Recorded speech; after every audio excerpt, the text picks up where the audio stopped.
Welcome, guys. In this session, we will see about the interview questions. Just you can practice these question models so that you can crack the interviews very easily. Yeah, let's go with the first question. The first question is what is the resultant subarray after the following code has executed? And the code contains a for loop and it has some inside the for loop it has some basic arithmetic functions performed in it, and also we have a array function of array subset in it with the index of 2 and length of 3. And in question they have asked what is the resultant subarray. We need to find out what is the result in this subarray after this code has been executed. Okay, let's perform the code in LabVIEW. Open the LabVIEW platform and go to the block diagram.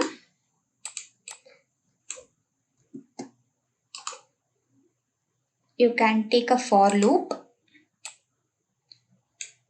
and in question they have connected for loop with the count terminal of 5. So you can create a constant and create 5 and then take the multiply function and create constant of 2,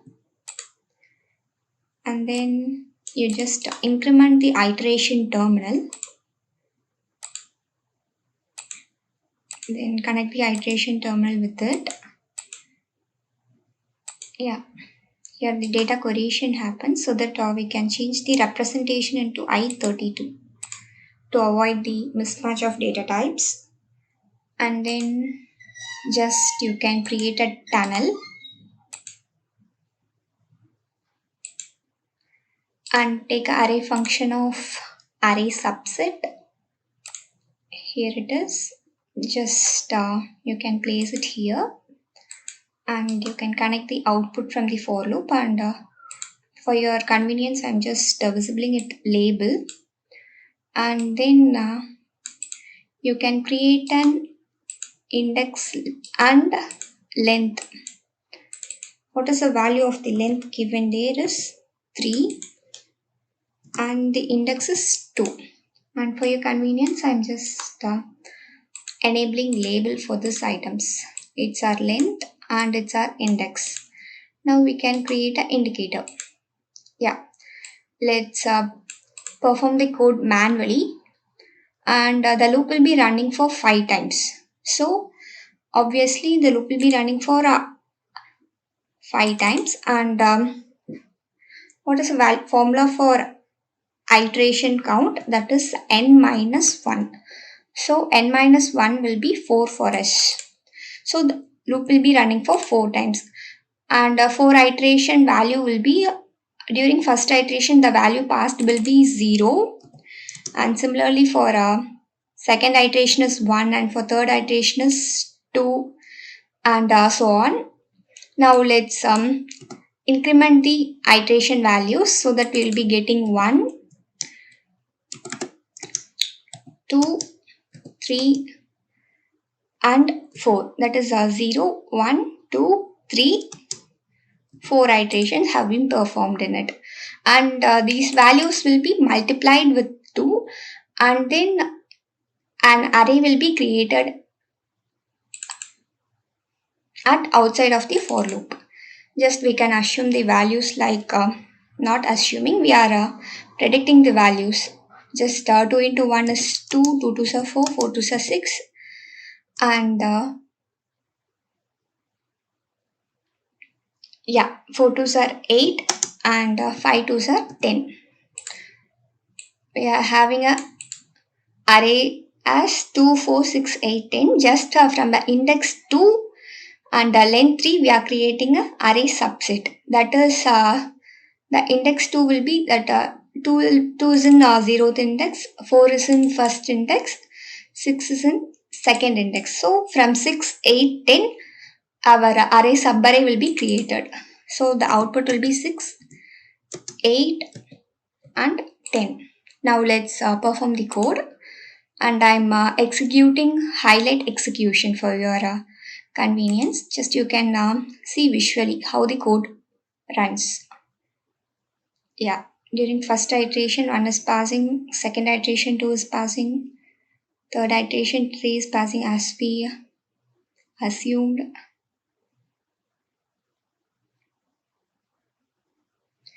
Yeah, then finally we have obtained the output.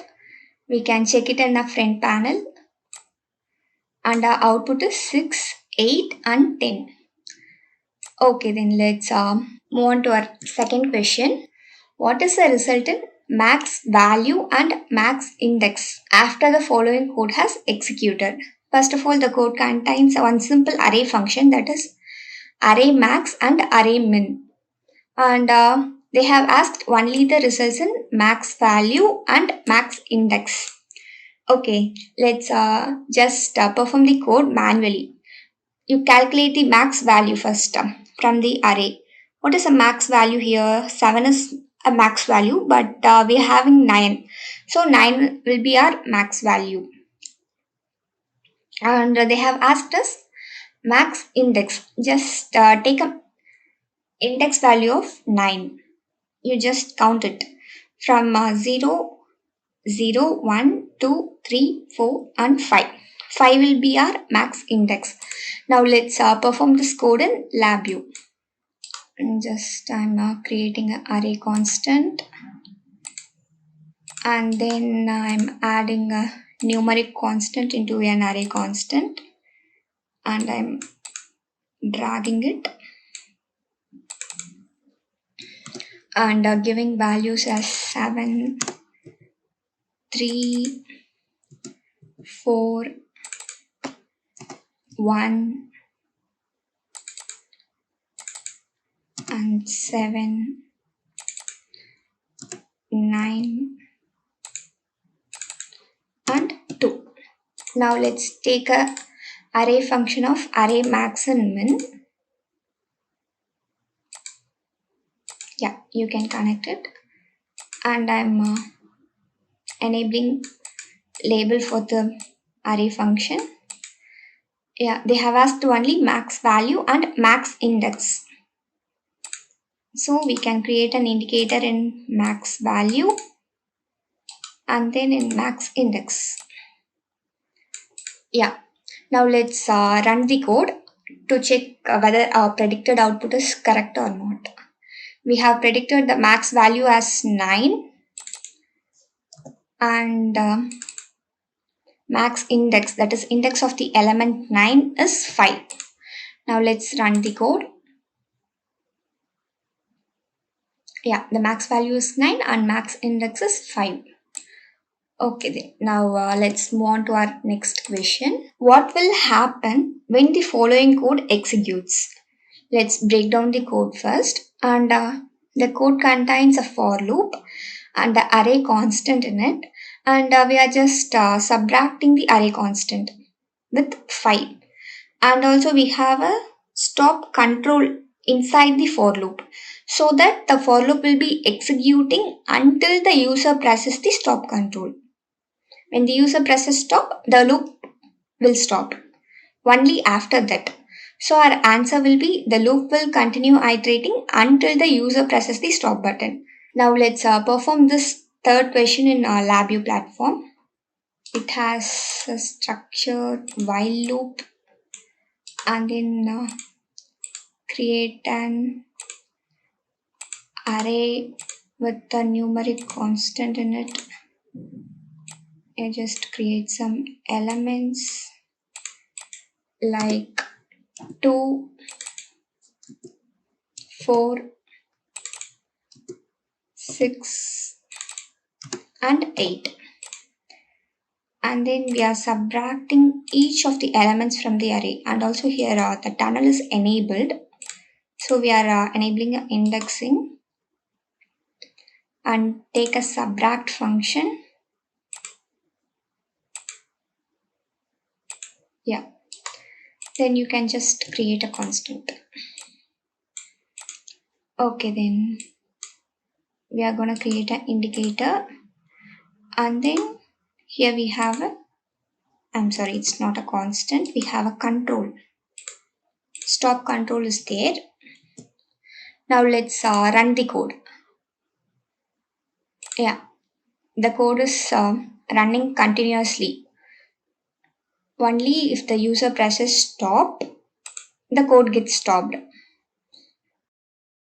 Okay, now our fourth question is, what is the value in k after the following code has executed? And the code contains only simple arithmetic functions like divide, multiply, compound arithmetic in it. First, this block will be performed. Only after getting output from the compound arithmetic, this multiply block will be performed. Now let's execute the same in LabVIEW.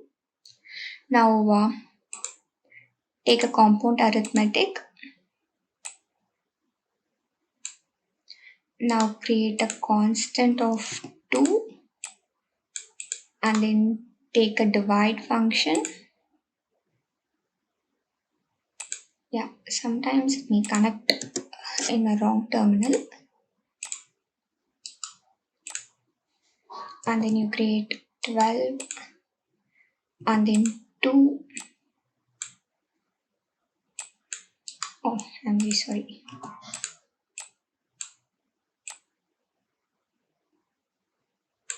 Yeah, you can create a constant of 9 and then take a divide function again.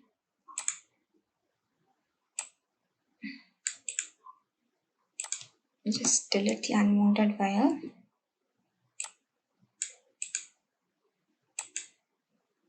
And connect 9 and then second terminal connect it with the constant 3 and then you can connect the output from divide into compound arithmetic. Then you can add this function, that is multiply, and then you can connect the second terminal with 10 and the first terminal with the output from the compound arithmetic. Just know the program flow, how the program is flowing, just you concentrate on that. We are creating a k. Okay, then let's do the program manually. First 2 will be passing here, then 12 divided by 2 will be 6, I'm sorry, will be 6, and then 9 will be passing, this 9 will be passing to the compound arithmetic. So we are adding plus in between because it is compound arithmetic function is performed. And then 9 divided by 3 will be 3 is our last terminal input. Let's add these function. 2 plus 6 plus 9 plus 3 will be 20. And this 20 will be passing to the first terminal of the multiply. So just multiply 20 into 10. That is our output will be 200. Now let's execute the code. Just implement highlight execution. You can see the program flow. The program starts flowing from here. After that, it's coming here and then we are getting output as 200. Okay, then let's move on to our next question. We have asked, what is the value in XOR result after the following code has executed? Let's break down the code. The code contains some logical operations like OR, AND, and exclusive OR in it. And we can perform the code in LabVIEW. Yeah. Just take a boolean functions like OR, and then you can take a numeric constant and then you can keep it here 1 and then similarly 0 as an input for an AND gate. Just I'm visibling label for your convenience. It's an OR gate and it's an AND gate. And the second terminal of OR gate is connected with 0 and the first terminal of AND gate is connected with 1. Then both the outputs are connected with the exclusive OR gate. Okay. let's connect the output with our exclusive OR gate. Just I'm enabling label for your convenience, and then I'm creating an indicator to see the output. Yeah, first of all, in first terminal, 1 will be passing, and similarly here 0 will be passing for us. And just we can remember the OR gate condition. If both of the terminal inputs are high, the output will be high for AND gate. And similarly for OR gate, if any one of the input is high, the output will be high for OR gate. So here the output is 1, and then in AND gate the output is 0 for us. Okay, then exclusive OR is similar to OR gate, so that here 1 and 0 is passing, so that I will be getting an output as 1 in this indicator. Now let's run the code. You can see the program flow. Yeah, we got an output as 1. Okay, then let's move on to the next question. And in this question, they have asked, in the following figure, the value at h, they have asked the value at h, this value after the first iteration. During first iteration, the value of 0 will be passed in this iteration terminal. So the output will be 2 plus 0, that is 2 will be our output. Now let's perform the code in LabVIEW. And then from structures, I'm taking a while loop. Then I'm creating a numeric constant of 2. And then I'm just taking an addition symbol and placing it inside the loop. And then I'm connecting it with the 2 and then iteration terminal. And then I'm creating an indicator as h. And I'm creating indicator and labeling it as h. Then I'm creating a constant, that is stop constant. Now I'm just running the program. You just see what is executed. You just focus on only in first iteration, that is a 0th iteration. Yeah, during first iteration 0 is passing, so 0 plus 2 is 2. If we can abort the program. Just it had run multiple times, so that we are getting output as 6, but in question they have asked only after first iteration what is the output at h. So the answer is 2. Now let's move on to the next question.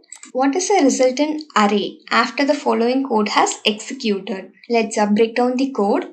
The code contains a for loop in it with a loop count connected with a constant of 3, and it has some array constant, and then the array function of delete from array is used inside the loop, and the delete from array is used to delete some of the object from the array with a length of 1 and index of 1.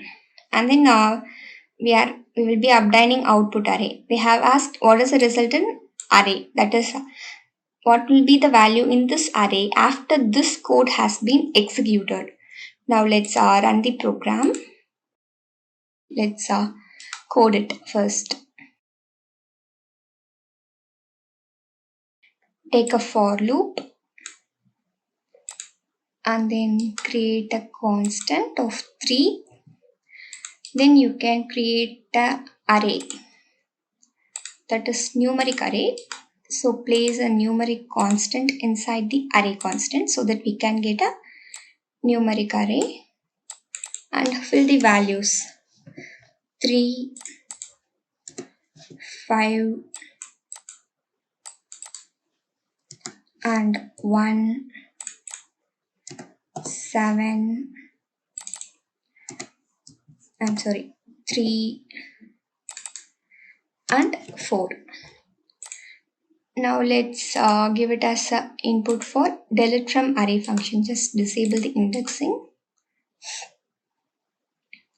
as delete from array. You can keep a delete from array here. Yeah, just you can visible the label, and then you create constant here, and then you visible items label. It's our index and it's our length of 1 and index of 1 from this arrays will be deleted by using this function. Now let's create an indicator. Yeah, now let's guess the answer manually. And what will be the array contains 5, 3, 5, 1, 7, 3 and 7. And we are deleting the length of 1 from index 1. Just from index 1, that is 0, 1. We are only deleting this element 5 from this array and giving an output as only from length 1 will be deleted. So only we are deleting only 5. So our output will be 3, 1, 7, 3 and 4. Yeah. Now let's run the code.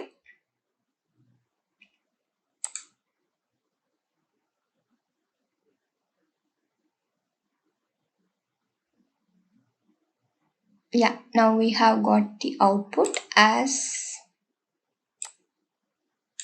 31734. Let's move on to the 8th question. What is the resultant new string after the following code has executed? They are asking the resultant new string. In this new string, they are asking what will be the value if this code has been executed. The code contains only one function, that is to uppercase.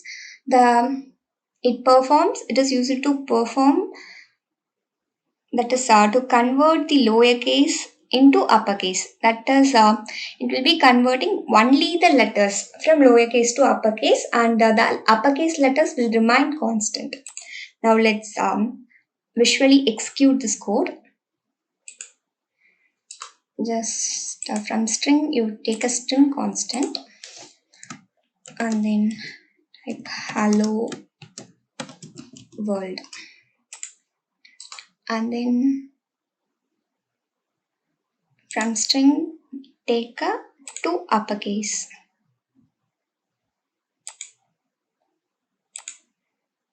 Yeah, just a visible label, and then you can create an indicator.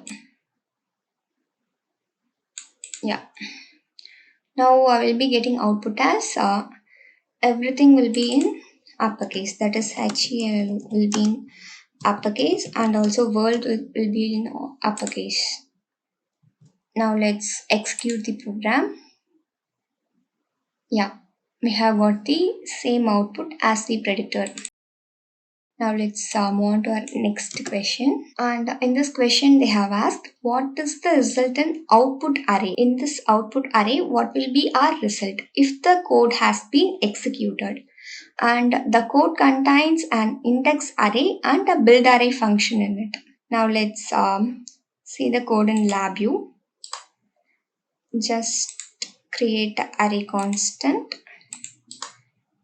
and then place a numeric constant inside it to create a numeric array. Just you can drag it. 2, 4,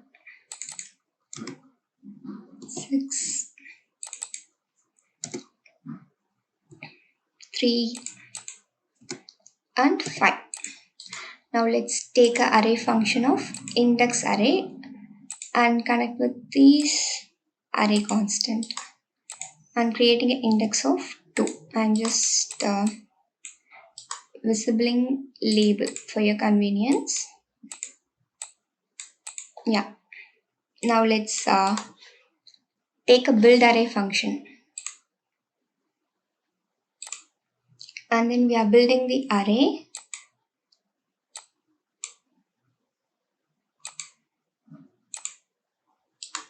Just enable label. I'm gonna create a array constant, and then take a numeric constant and place inside the array constant.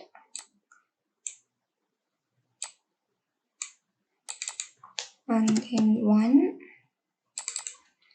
7, and 3. We are just giving it to build array terminal, and then I'm going to create an indicator. Yeah, let's do the code manually. Just we are taking the index 2 from this array. Let's find out what is the second index element. 0, 1, 2. 6 will be our second indexed element, and then from this array we'll be taking an entire array, that is 1, 7, and 3. Yeah, now this 6 and 173 will undergo to the build array function, so that we'll be getting an output as 6, 1, 7, and 3. It will be our output. Now let's execute program. Yeah, you can see only 6 is coming as output here, and here the entire element has gone inside this function, so that we have got an output as 6, 1, 7, and 3. Now let's move on to the next question. In this question, they have asked, what is the resultant array after the following code has executed? And they are asking what will be the result. Obviously, the result will be a 2D array, because you can see the line, it has 2 ends is there. So that the result will be a 2D array.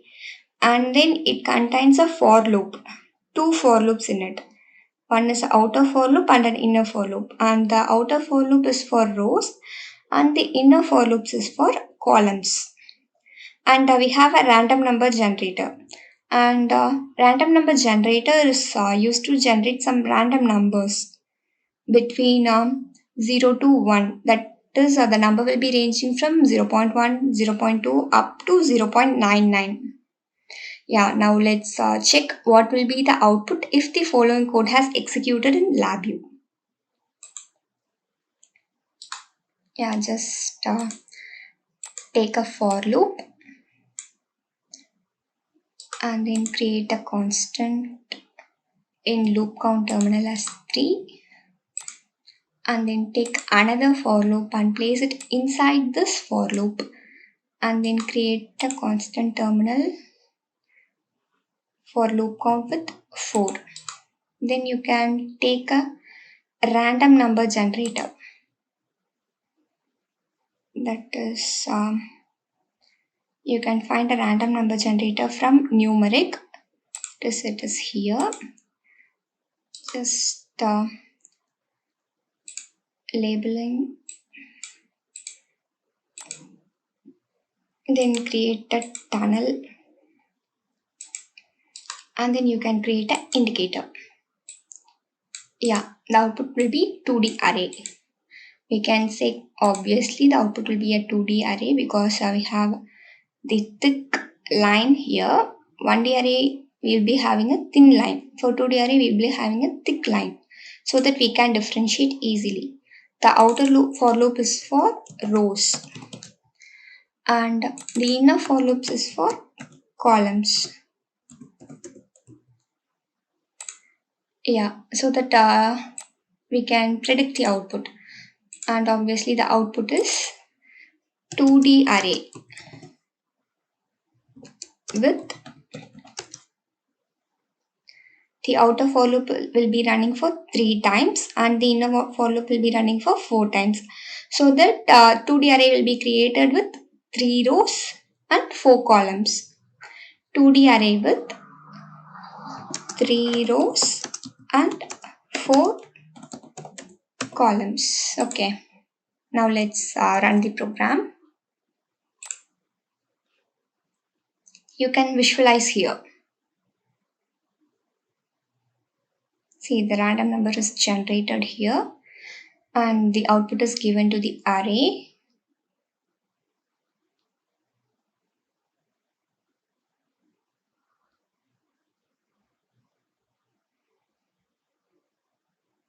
Yeah, we have got the output of 2D array with, just drag it. Here it has a 4 columns in it, and you drag it down so that we'll be finding a 3 rows here. And the output is 2D array with 3 rows and 4 columns. Now let's move on to the 11th question. In this question they have asked, if n is 6, what is the value of t when this code is executed? And the code contains only the simple arithmetic functions like add, multiply and divide. And the code starts to perform from here. After getting an output from this terminal only, this divide will be performed. And let's execute this in LabVIEW. Just you can take multiply symbol and then create a constant with 4, and then you can take add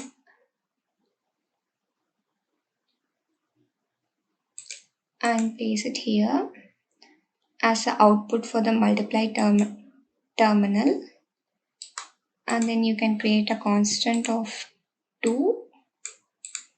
Then you can create a numeric constant. I'm sorry, it's a numeric indicator. Create a constant.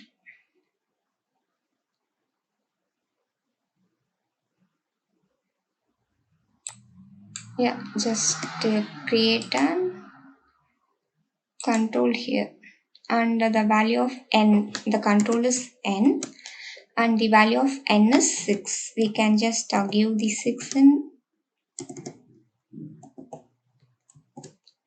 front panel. Now let's take a divide symbol, and the output from the multiply is given to the first terminal input for divide.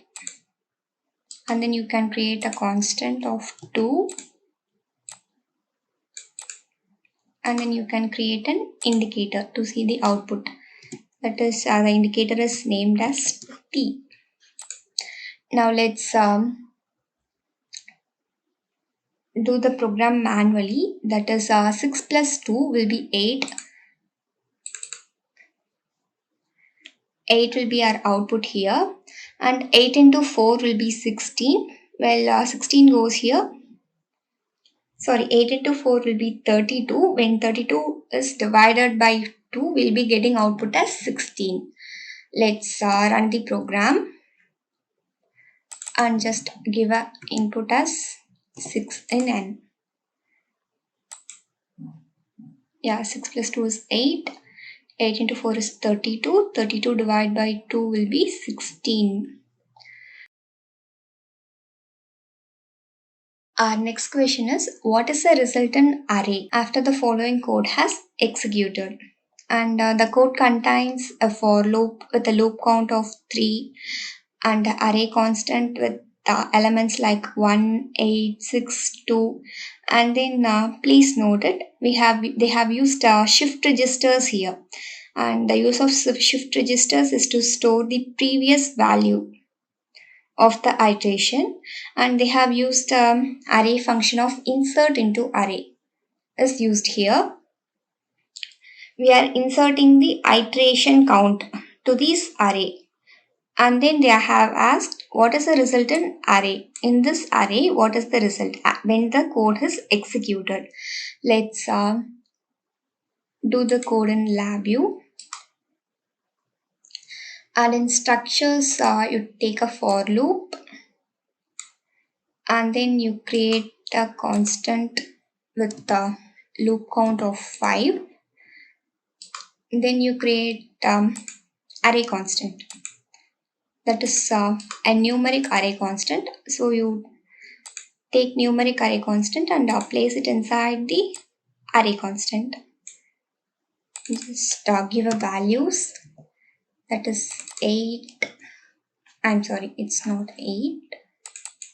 It's 1, 8, 6 and 2, and then they are storing the value in shift registers, and then take a array function of insert into array. We are just inserting some values to this array,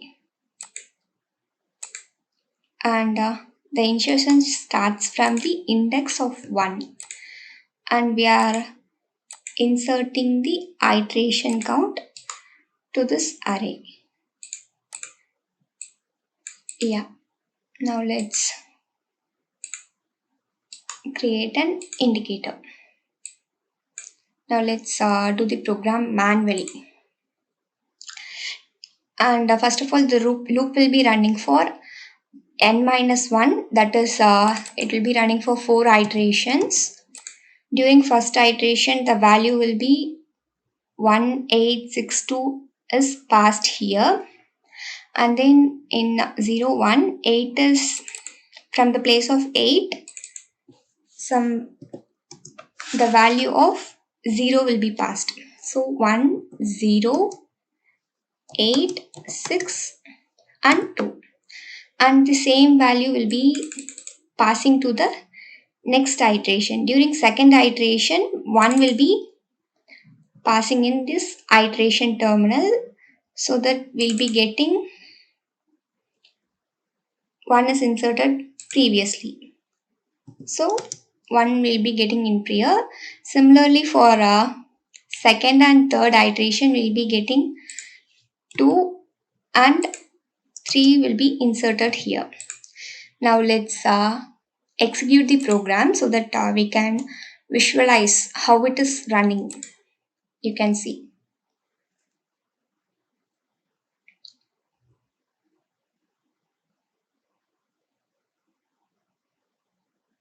Yeah, 4 iterations have been completed, and then we can check what this our output is obtained. Yeah, the same output as we have predicted, but I have missed 4 here.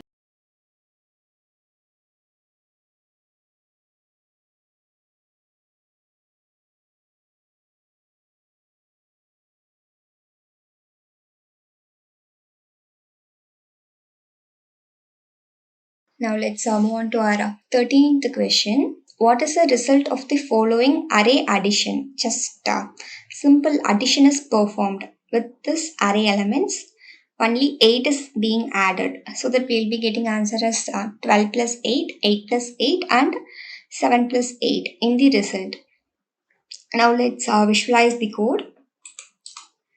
Just you take numeric addition, and then you take an array constant, and then you can take a numeric constant and then you drag it and fill the elements like 12, 8 and 7. Just drag it. Then you create this 8.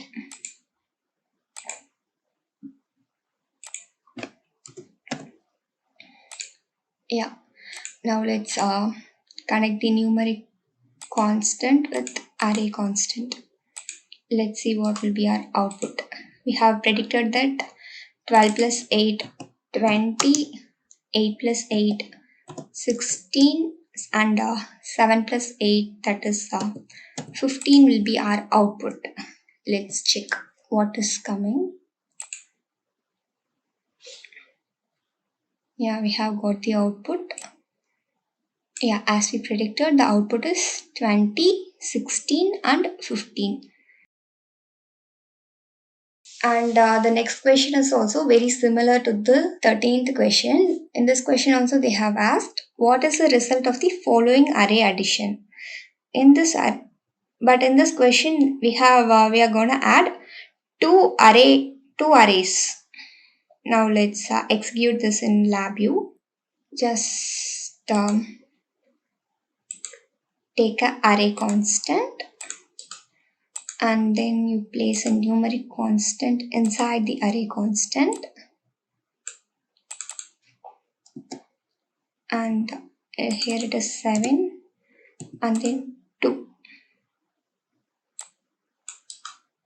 and then you take an array constant here and then you place a numeric constant inside the array constant and then give values like 12, 8 and 7. Yeah, just you can drag it for the full visibility, and then you can take a numeric addition function, that is to add the both arrays. Yeah, just you can use cleanup wire. If the wire is messed up, you can use cleanup wire and then you create an indicator. Now let's check what will be our output. I'm just predicting only the 2 elements will be added. Now let's check it with the highlight execution. Yeah, 12 plus 7 is 19. We got our first output in the array, and 2 plus 8 is 10. And we don't have any element to add with 7, so we don't get any output. So the answer is 19 and 10. Let's see what is our 15th question is. What is the output of the build array function in the figure below? And they have asking what is the output of build array. Obviously it is a build array function, and we'll be getting a 2D array. The same question they have asked, but here they have used a build array function, so that we'll be creating a 2D array. The same elements will be created in 2D array format. Let's just visualize the code in LabVIEW. Take an array constant and then you place a numeric constant inside the array constant to create a numeric array. Just create 7 and 2. And in array you take an array constant and then you create a numeric constant inside it. Yeah, like what we did in previous question, we are doing the same in this question also.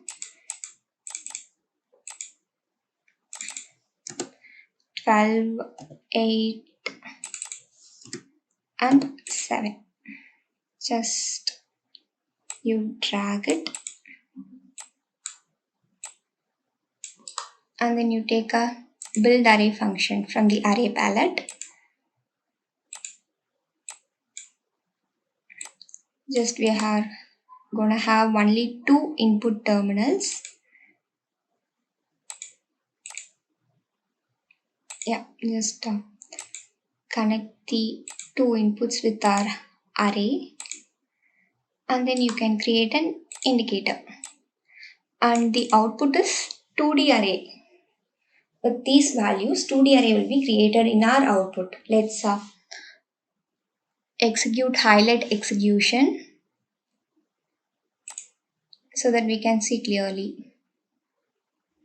Yeah, we have got an output like 7, 12 in this column. Yeah, in this place they have just took as 0, so that we have a 3D array with the elements of 7, 2, 0 and 12, 8 and 7. Now let's move on to the 16th question. What is the value in length after the following code has executed? The following code contains only simple string function, that is string length, and the string length is used to return the length of the string which is given as an input. Just you can count it and the same value will be returned in string length. Let's visualize it in LabVIEW and just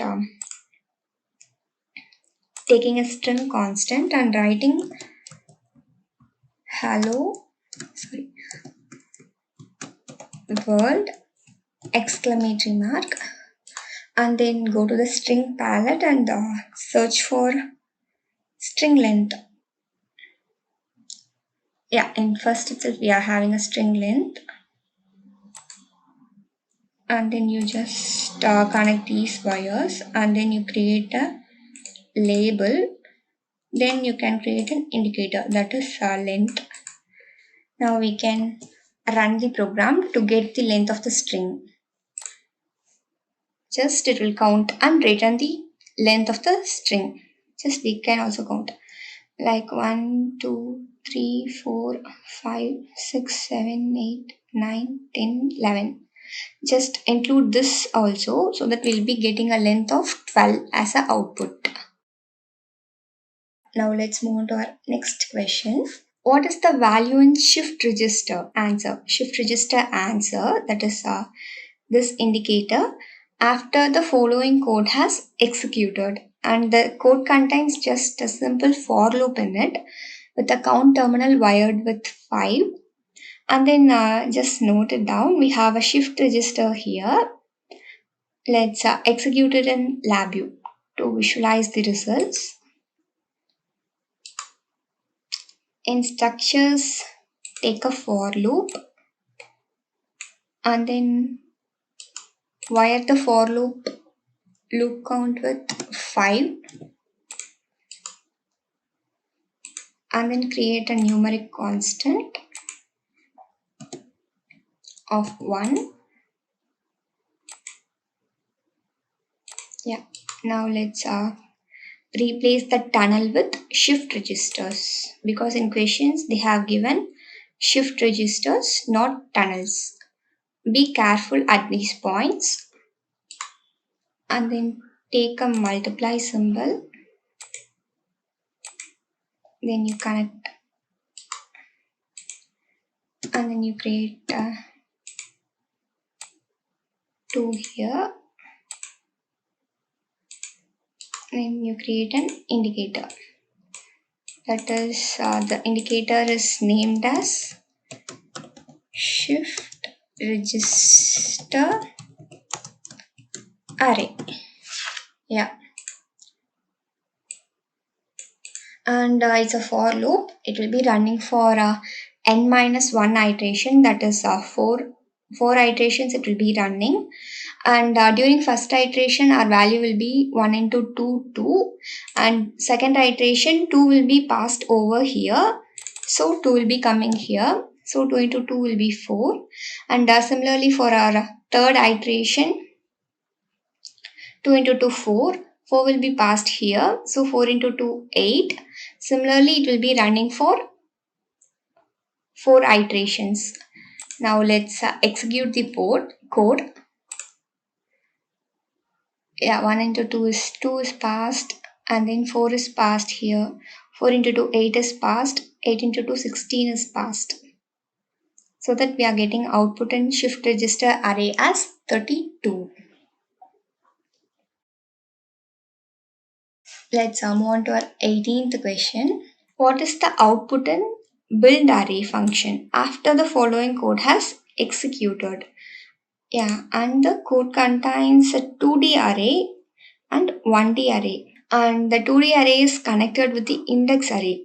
If the 2D array is connected with index array, and the row and column will be enabled, and then we will be having an output as 1D array. Now let's visualize the code in LabVIEW. In question they have asked the build array function output. So that you open the LabVIEW platform and then you can create array constant and then take a numeric constant and place it inside. In this question they have given the representation in DBL, so that we can also change the representation of array into DBL format.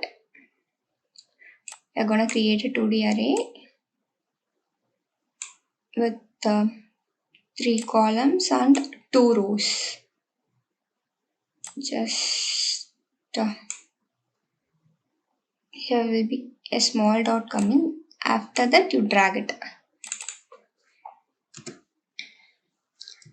Just fill the elements inside the array. 3, 6 and 4 and 9,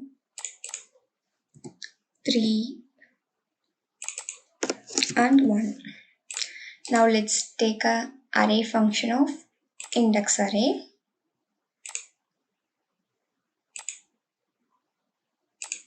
Yeah, 2D array. So the wire is thick so that we can find out that it is a 2D array, and also rows and columns have been enabled. If we didn't connect the 2D array, we won't be getting the rows and columns. Just you can note it carefully. We'll be having only the index terminal. If we connect 2D array, we'll be getting rows and columns over here. Just I'm visibling label for you. And in this index array, we are going to take only the row, so that you create a constant of 0 and then label it as index row.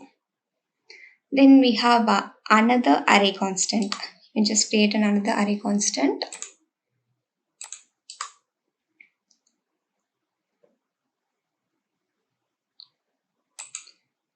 Just take it and convert the representation into dbl. Yeah, just drag it and fill it with the given inputs 6, 4 and 2. Now we are going to use build array. Take a build array function and then you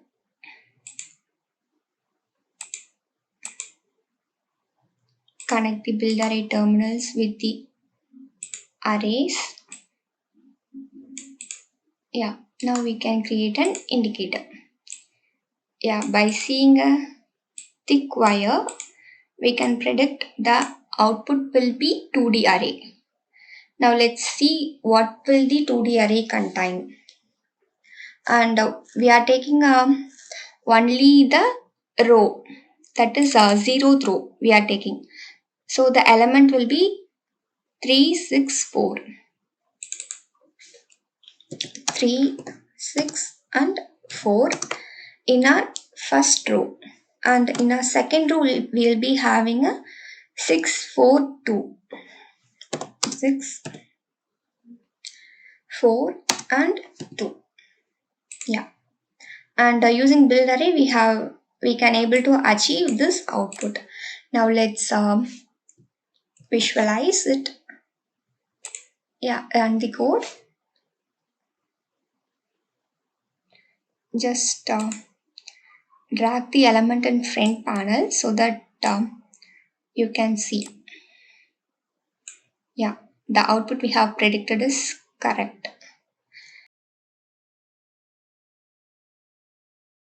Okay, then we came to our 19th question.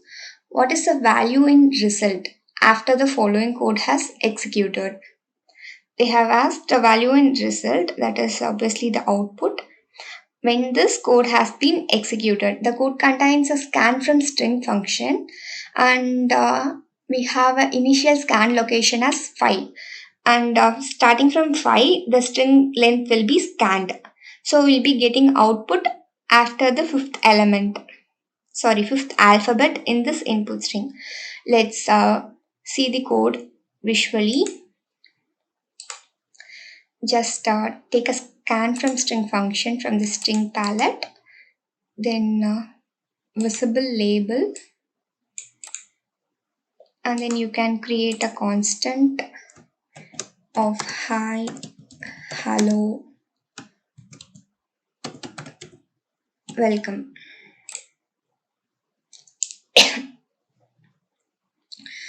And the initial scan location is given as 5 in the question. Yeah, just I'm visibling label for your convenience. Yeah, now just create indicator at the output, and then yeah, now let's run the program. I'm sorry, just I'm gonna create a constant in format string and create constant. Yeah, just I'm giving percentage s for string. Oh, I'm sorry, percentage f. Let's move on with no inputs there.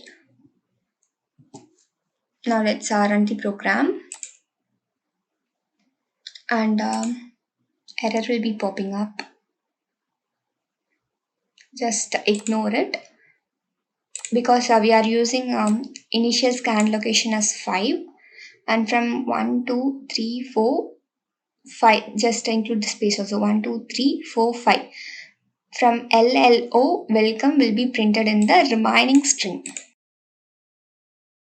And in our 20th question, they have asked, what is the resultant new array after the following code has executed? The code contains a for loop with a count terminal of 10. So obviously the loop will be running for 10 times. That is, for iteration is 9. 9 iteration the loop will be running. And they have enabled indexing mode in it. And also they are subtracting the array elements with 5, and in output also they have enabled indexing, so that if indexing enabled means only we will be getting a array as output. If the indexing is disabled, will that is tunnel mode is on, we'll be getting only a single value in our output. Okay, then let's visualize this code in LabVIEW, and now take a for loop and create a constant in loop count as 10. Then you can create an array constant and then place a numeric constant inside the array constant. Now let's give the input values as 2, 4, 5 and 9. 2, 4, 5, 9 and 8. Now let's take a subtract from numeric. Just drag it some up. Yeah, now create a constant as 5 as given in the question. Now let's create indicator. As I said earlier, only if tunnel is enabled, we will be getting output in array format. Now let's just disable the tunnel and see what will be happening. Tunnel mode is last value means we will be getting only single element in our output. Yeah. Now let's run the code. And also the loop won't be running for some 10 times, because in this array elements we are having only 1 2 3 4 5, and so that only the loop will be running for 5 times. So we'll be getting output as 2 minus 5, that is minus 3, 4 minus 5 minus 1, 5 minus 5 0, 9 minus 5 and 8 minus 5. Let's verify the output. Yeah, we have got a output as as we guessed, minus 3, minus 1, 0, 4 and 3. On to the 21st question. In this question, they have asked, what is the value in result if the formula expressed via is configured to execute the formula x1 plus x2 into x3 minus x4? They have asked, what is the value in result? That is, it's a result indicator. And they have asked if the formula expressed via is configured to execute the formula. This formula is gonna execute in this VI. Now let's put this code in LabVIEW platform. Just I'm using quick drop to take a formula and placing in the block diagram. And then for our visibility, I'm just pasting it here. Now just double click it so that we'll be getting a configure formula window so that we can configure this formula here. x1 plus x2 and then multiply it with x3 minus x4. x3 minus x4. Let's close it. Then click OK. Now we have got similar to this. Now I'm going to create a constant which has been given in the question. That is our first constant is 10. And then 10 is also connected with the x3. And then I'm going to create constant in x2 and the constant is 3.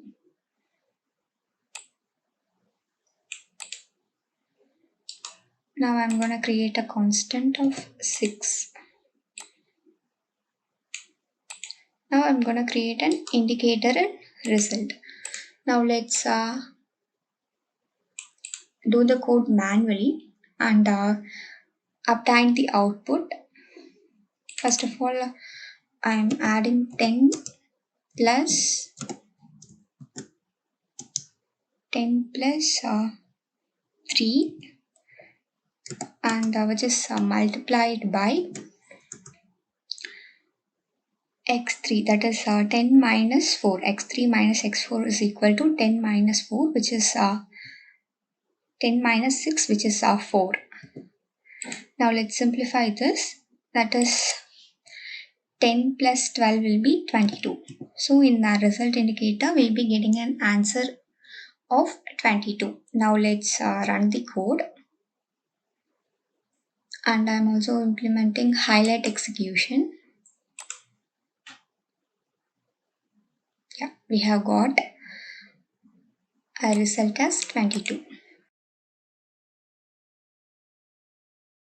Then in our 22nd question, they have asked, what is the value in after substring? They have asked the value in after substring upon the execution of following code. They have given some string input to match pattern function. That is, a match patterns comes under a string function.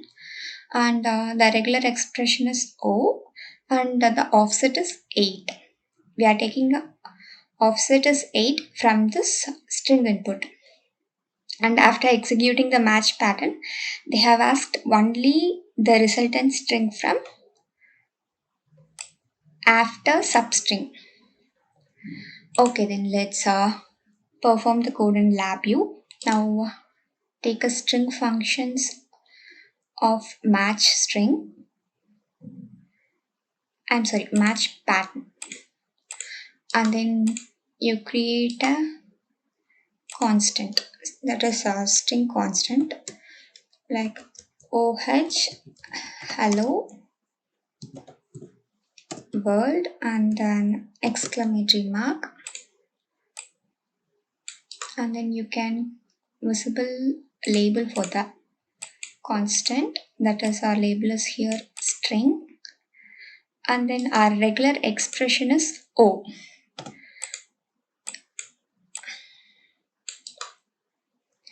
And also visible label.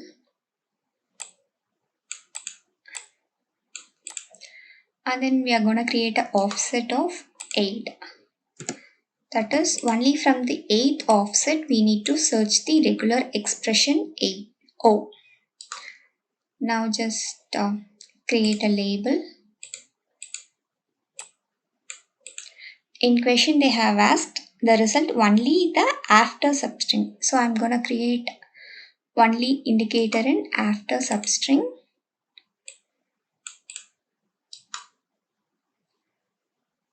I'm also visibling label for the string function. Okay, then let's execute the code. Yeah, and also I'm implemented highlight execution to visualize what the values are passing to the wire. Yeah, we can see that only our LD gets printed because our offset starts from only at 8. So 0, 1, 2, 3, 4, 5, 6, 7, 8.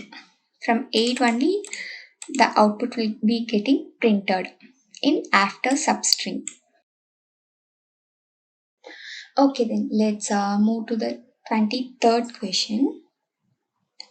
In this question, they have asked what is the value in Boolean after the following code has executed.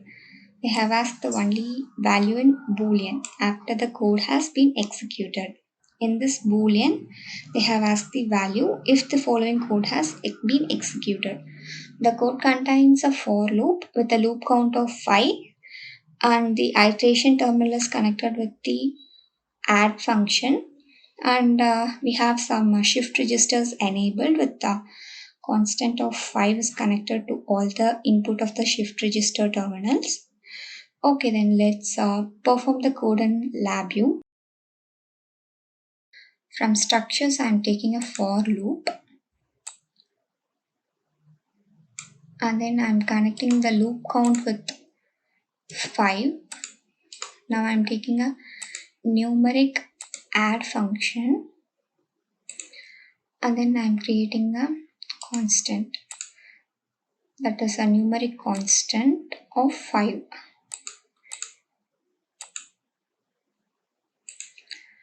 And then I'm replacing the tunnel with shift registers, and I'm dragging up to 3 shift registers,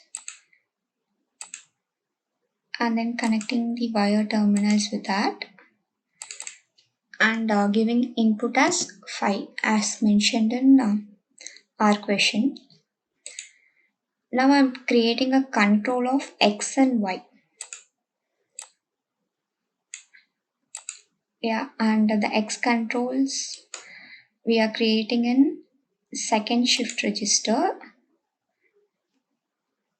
Sorry, we are not creating a control. We are just creating an indicator. Yeah, it is our X control. And then it is our Y control. Now I'm connecting the another terminal of AND function with the iteration terminal. Yeah. Now I'm giving the output to the shift registers, and I'm comparing the last value will be greater than or 15. If the last value is greater than 15, in Boolean function we'll be getting an answer true, which is less than 15. In Boolean function we'll be getting an answer of false. From comparison palette we have to take greater symbol. Just you can connect. If the wire has any bends, just right click the wire and then click on clean up wire so that the wire gets cleaned up. Now let's create a constant of 15. Okay, then now to see the output, I'm gonna create a Boolean indicator. Boolean Yeah, now let's execute the code. And the loop count is connected with 5. The loop will be running for 5 iterations. That is, iteration count will be ranging from n minus 1, that is 0, 1, 2, 3, and 4. During first iteration, 0 will be passing, and 5 plus 0 will be 5. And in second iteration, this executed 5 will be coming here. So in second iteration also 5 will be passing, and then 5 plus 1 will be 6. And in third iteration, 6 plus 2 will be 8. In fourth iteration, 6 plus 3 will be 9. And in fifth iteration, we'll be getting 9 plus, I'm sorry, I lost the count, I think so. Yeah, let's execute the code. And also I'm enabled the highlight execution.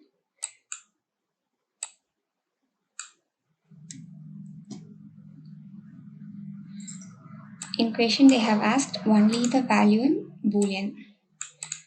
So I just need to concentrate in Boolean function.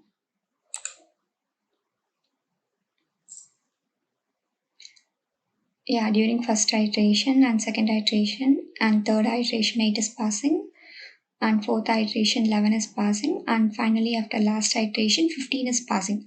15 is not greater than 15, so we are getting an output in Boolean as false. If it has greater than or equal to means we'll be getting an output as true. Okay, then our next question is, what is the value in OR result after the following code has been executed? The code contains simple Boolean functions like AND gate, OR gate, and then we are having some constants and indicator. Let's execute this in LabVIEW. From Boolean palette, I'm just taking AND function. It is an AND function, and then I'm taking OR function. Now I'm gonna create a numeric constant as an input for AND gate, and then I'm gonna take another numeric constant, and I'm connecting it with the second terminal of AND gate,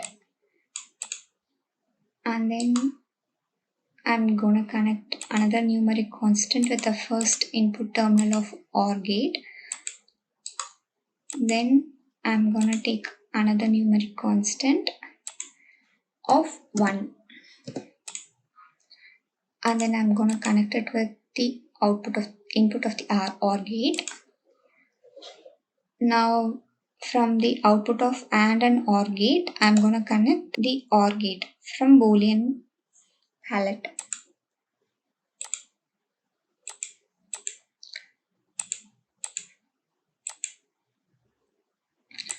Now I'm gonna create an indicator to see the output of this program. And first let's predict the output. In AND gate we have both inputs of 0, so our output will be 0. In OR gate we have input of 0 and then input of 1. So if in the OR gate condition is, if any one of the element is high, the output will be high, so that we'll be getting an output of 1. And the same condition for this OR gate also. It is also an OR gate. Yeah, you can see it is also an OR gate, so the same condition gets applied here, so our output will be 1. Now let's execute the code. Yeah, we have got the output of 1. Yeah, let's move on to our 25th question. In the figure below, what will J equal when this calculation has been executed? They have asked the value of J if the code has been performed. Okay, then let's the code contains only the simple numeric functions. We can calculate it by manually. We can do calculations in both manually and visually using LabVIEW. Yeah, now I'm gonna create a numeric constant, and here the representation is in dBl, so I'm gonna convert this constant in representation into double precision, that is dBl, and then I'm gonna subtract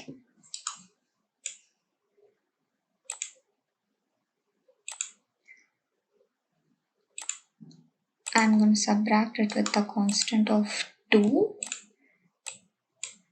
and it's a subtract symbol. Now I'm gonna add the output from the subtract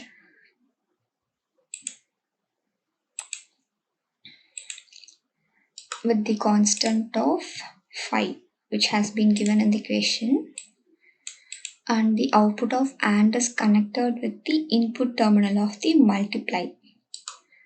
Now I'm taking a multiply symbol from the numeric, and then I'm gonna connect it with input of the numeric control, and the another input of the multiply symbol is 7. Now I'm gonna create an indicator called J. Let's do the code manually. First of all, the loop will be starting executing from here. After that only the multiply will get executed. Now 7 minus 5 is 5, and then now 5 plus 10 will be passing through the wire. In this wire we'll be getting an output of 10, and then here multiply symbol is there, so we're gonna perform multiply. We're gonna multiply 10 into 7, which is 70. So that we have got the output of 70 in manually. Let's do the code visually.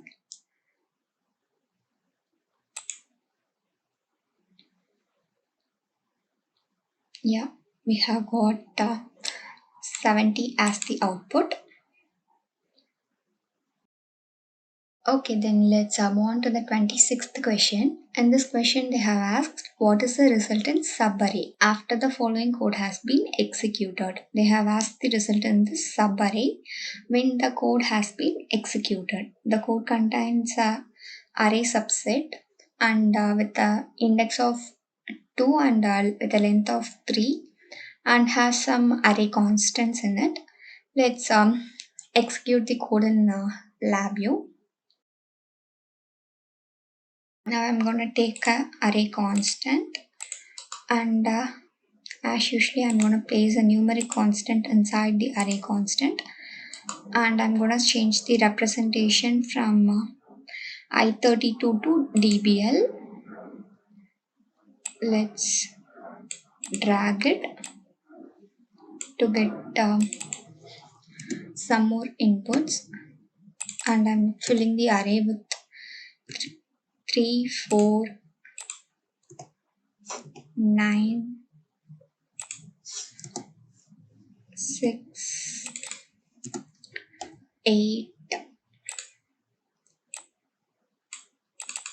and 4. Yeah, now I'm going to take an array function of array subset. Here it is, and I'm visibling label, and I'm going to create a constant, that is the constant is for index. Then I'm going to create a constant for length.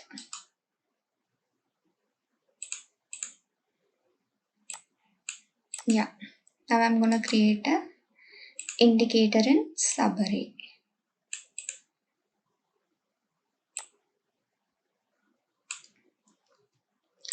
Let's verify 349 684. We are, oh, I'm sorry. Yeah, using array subset, we can create a subset array with the following inputs. that is from index 2, and length 3 will be created in the subarray. So just we can name the index terminal. The index of 3 is 0, and the index of 4 will be 1, and the index of 9 is 2. We have to take this 9, and then the 9 will be created in the subarray, following by 9, 6 and 8 with a length of 3. Now let's execute, and you can see only the length 3 will be there. That is, our answer will be 9, 8 and 6. Now let's move on to our 27th question. In this question they have asked, what is the value in feedback answer after the following code has been executed? They have asked the value in feedback answer. And the code contains a for loop with a loop count of 4. And it has some arithmetic functions like multiply. And here we have a feedback node. Let's perform the code in LabVIEW. Now I'm going to take for loop from the structures, and I'm placing it in front block diagram. Then I'm going to create a constant for loop count, that is 4. Now I'm going to take a multiply. Then I'm going to create a constant of 2. Now I'm going to create indicator, that is the indicator is named as feedback answer in our question. So I'm also naming the same feedback answer. Yeah, we are just getting an input for the first terminal of multiply from this end. So the feedback terminal is created automatically. Now I'm going to initialize the feedback terminal with a constant of 1. I'm just going to place it outside the loop. Okay, then let's label this. It is our feedback node. And the loop will be running for 4 times. And during 4 times, the value of 2 will be passed in first iteration. So here we'll be getting an answer of 2 in feedback answer. So the 2 will be passed here as a input in second iteration. Similarly, it will be going on up to 4 iterations. After the results, we'll be getting output as, we shall execute the code. Yeah, you can see. And from this feedback answer, we are getting a input for the multiply terminal. And our feedback answer is 8. Our 28th question is, what is the value in x after the code has been executed? They have asked the value in x, that is from the x indicator they have asked the value when the code has been executed. The code contains some arithmetic functions like subtract, decrement, increment, and some boolean functions also like not equal and select. Okay, then let's do the code in LabVIEW. Now I'm going to create a numeric double precision constant, and the value of the constant is 100. Now I'm going to square root it. Just taking it square root function, and I'm placing in block diagram. Then I'm going to take subtract.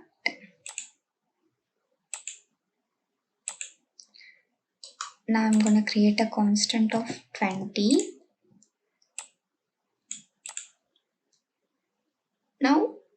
I'm gonna create a double precision constant of 10. Now I'm gonna compare if the output from this and this are not equal. Just I'm taking some comparison of not equal. Yeah, at first we are having a not equal symbol.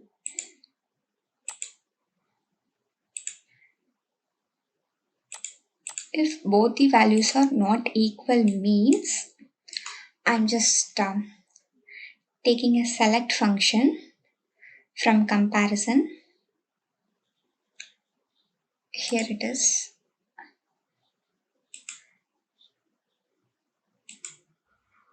If both are not equal, we need to decrement the 10. I'm just taking a decrement function.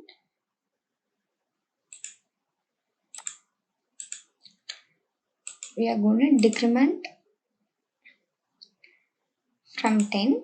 If both are not equal, if both are equal means we're gonna increment 10 and we'll be getting an output. Just you connect this and you connect with the false. Now I'm gonna create an indicator. Let's label all the items we have used here. Yeah, it is square root, it's subtract, it's a not equal symbol, it's a increment, it's a decrement, and the name of the indicator is X, which has been given in the question. Yeah. Now let's do the code manually. Now I'm gonna take square root for 100. Obviously square root for 100 is 10. Now I'm gonna subtract 20 from 10. So I'm gonna get output as 10. Which is 10 is not equal to 10, whether it is true or false. 10 is equal to 10. So it is true. Now let's execute the code.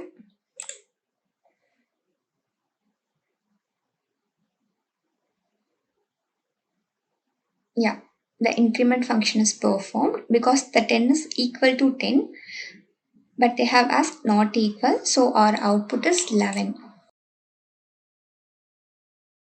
And we have come to our 29th question. If number equals to minus 49, then what is the resultant square root value after the following code has been executed? And the following code contains some case structures in it, and the case structures has a connector terminal of true and false. And then let's do the code in LabVIEW. Here the number is minus 49. Minus 49 is greater than or equal to 0. Is it true? It's not true. So obviously false loop will be executing. Let's do the code in LabVIEW. And I'm taking a case structure from the structures. Then I'm going to create a numeric control. I'm just taking a control and then changing it. Sorry, I'm just taking a constant and changing it to control.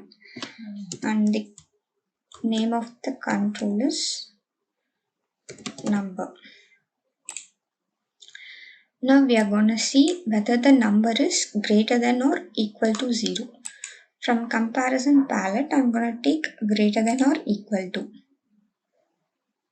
And then I'm going to connect it in the case terminal. If the true case has been executed, we are going to make square root of the number. So that I'm going to take square root symbol which has been used in our previous question.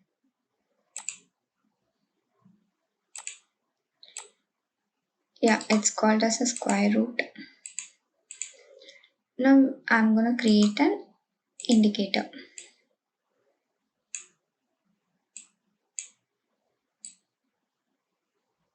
Yeah, Now I'm going to give condition for false case. If the number is not equal to this, after that only the false case will be executed. In false case, they have given the output will be minus 99999, and then we are giving a one button dialog, and we'll be getting it from dialog and user interface palette. I'm just taking a one button dialog, and then I'm gonna create constant, and I'm gonna write it's an error, and it is also a negative number. Error and negative number. Obviously, this loop is gonna run, and in indicator minus this 9 will be printing, and then there will be a pop-up error message of error negative number. Let's see the code. And in question, they have given the number is minus 49. Let's run the program. Yeah, first it's comparing it, and we have a dialog box pop-up of error negative number, and if we give OK, the indicator displays the output of minus 99999.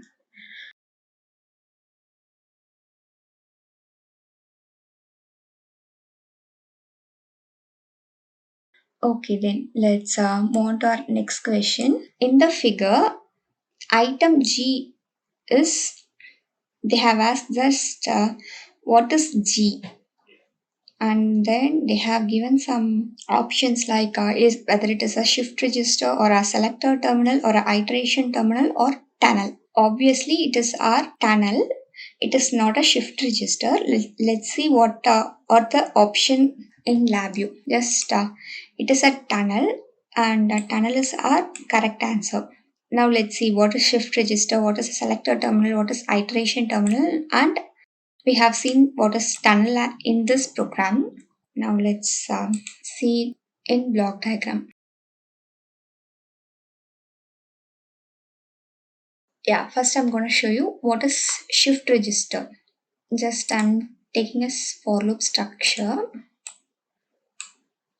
Then I'm going to just take a numeric constant, and then I'm connecting it. It is our tunnel. Just right click on the tunnel. We can replace with shift register. Shift register, the symbol of a shift register is an inverted triangle. Likewise, we can remember it. Now let's see what is the selector terminal. Only the case structures will have a selector terminal in it. That is this question mark. It is our selector terminal. And then they have asked iteration terminal. Iteration terminal is nothing but the I in for loop and while loop. Which of the following will cause an event to be captured by the LabVIEW event structure? And in this question, they have asked in which of the following, from which of the following options will cause an event to be captured. That is, by using which of the following will cause an event to be captured by the LabVIEW event structure. And let's move on to the first option. In first option, they have given that changing a value on a front panel control via mouse click. Obviously, this is our answer because while changing a value using a mouse click will cause an event to be changed from a front panel. Because each possible answer refers to a value change event. These answers also referring to some value change events, but the value change events are most commonly generated from user interaction with the front panel. If some user interacts with the front panel objects, the event will get captured by the event structure. Now let's see the code in LabVIEW. I'm sorry, just we can visualize. I'm just placing it. Now I'm gonna create an event structure, and I'm gonna show you how by clicking value in front panel objects, here the value is getting changed. For every front panel object, we should create a timeout, and also it should contain a while loop in it. So I'm creating a while loop, and here I'm gonna make a timeout of, it's loading. Yeah, I'm gonna make a timeout of about 10,000 seconds. If the 10,000 seconds the user didn't press anything, this loop will be executing. So I'm gonna keep true in this case. Then I'm gonna perform some functions like push button I'm just taking. And I'm gonna add the push button with this event structure, so that I'm right clicking here. And then I'm gonna click add event case, so that I can add the boolean with this event structure. Just click on boolean, and then you can create add event, and then you click on OK, so that the boolean is created with our event structure. Now if the boolean presses something, this event will be triggered. Now let's perform a simple event like increment function. Now I'm going to create a numeric constant, and I'm going to save the output in shift registers to take the value from previous iterations. Now I'm going to take a numeric increment symbol, and I'm going to place it here.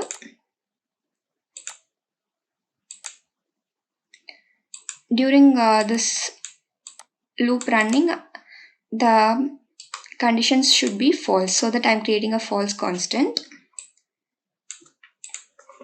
Now I'm going to create a numeric indicator. I'm just creating a numeric indicator in front panel. Yeah. Here the value is in I32, but we have a numeric indicator in double precision, so that I'm going to change the representation into I32. Yeah. Now just I'm going to connect it with this. Now let's see how the value change event causes event to be triggered in it. I'm just running it. Yeah, if I press the boolean control, the action is triggered, and we are getting an output in the numeric display, that is our numeric indicator. And if I left some minutes without pressing it, the loop will be gonna stop automatically after the 10,000 seconds. Yeah, the loop has been stopped automatically. Now let's move on to our next question. In our next question, they have asked, what value does the result indicator display after the code snippet has been executed? And they have asked just what is the value will be in result indicator if this code snippet has been executed. It is our result indicator, that is x minus y, and the code snippet contains a flat sequence. That is a flat sequence. Inside flat sequence, we have a tick count. 2 tick counts are there, and between the 2 tick counts we have a sub-array in it. Just the tick count function returns the value of a millisecond timer when it is called. Tick count is used to return a millisecond timer when it is being called, and also here in this sub-array we have called it twice, so that by taking a difference will yield a elapsed time in milliseconds. By taking this difference, we are taking difference, so that we are using a subtraction symbol here. So it will yield a elapsed time in millisecond between the 2 calls. And also in this code snippet, sub-array is called between this 2 tick count. So our correct answer is the time elapsed in millisecond during the execution of sub-array, because obviously if the sub-array doesn't present here, means the answer will be the time elapsed in milliseconds during the execution of this VI. But here we have a sub-VI, so that our answer is the time elapsed in milliseconds during the execution of sub-VA. You have a control on front panel of a VA and you need to modify one of its property at runtime. We have a control in our front panel and we need to modify one of its property at runtime. During runtime, we need to modify the controls property. And they have asked which of the following is the best approach you will be taking. And in options, they have given us create an implicit property node and select a property to modify. It is also one of the way to modify the controls in the front panel. And also they have given in second option like create a control reference and pass the reference. First we need to create a control reference, then we need to pass the reference to the property node, and then we can select the property to modify.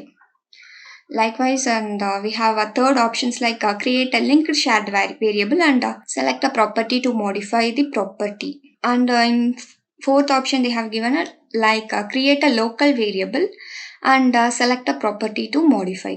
And obviously, C and D won't be our options because it doesn't make any sense because modifying the front panel objects is not variables do. Unable to modify the front panel objects by using this variable. So we can omit these two options. Let's move on to the first two options. By creating an implicit property node is one of the best way to modify the controls on the front panel. So obviously it is our answer because by creating a control reference it's such a difficult to modify the property. Let's see how by creating a property node we can modify the controls on the front panel. I'm just opening the LabVIEW and then I'm going to create some control. We can create a numeric control and I'm going to modify this numeric controls property. How I'm going to modify? Just click on it and then you can create a implicit property node of disabled. Now I'm going to disable this numeric control from the front panel. So that I'm going to change all to right and then I'm going to create a constant.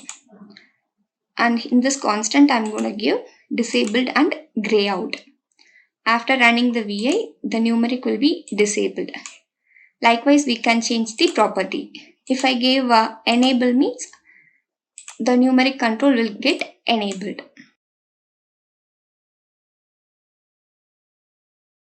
Let's move on to our next question.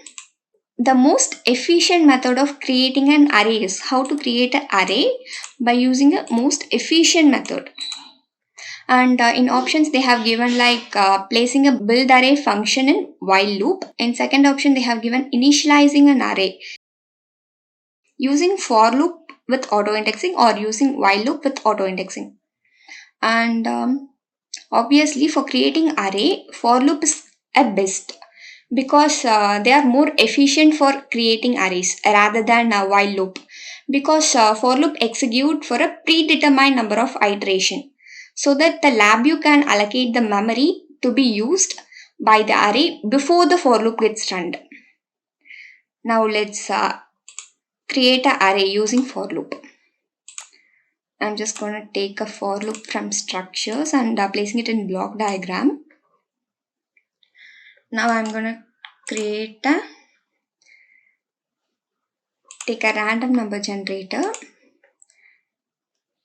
Then I'm going to create an indexing mode. Then I'm going to create an indicator.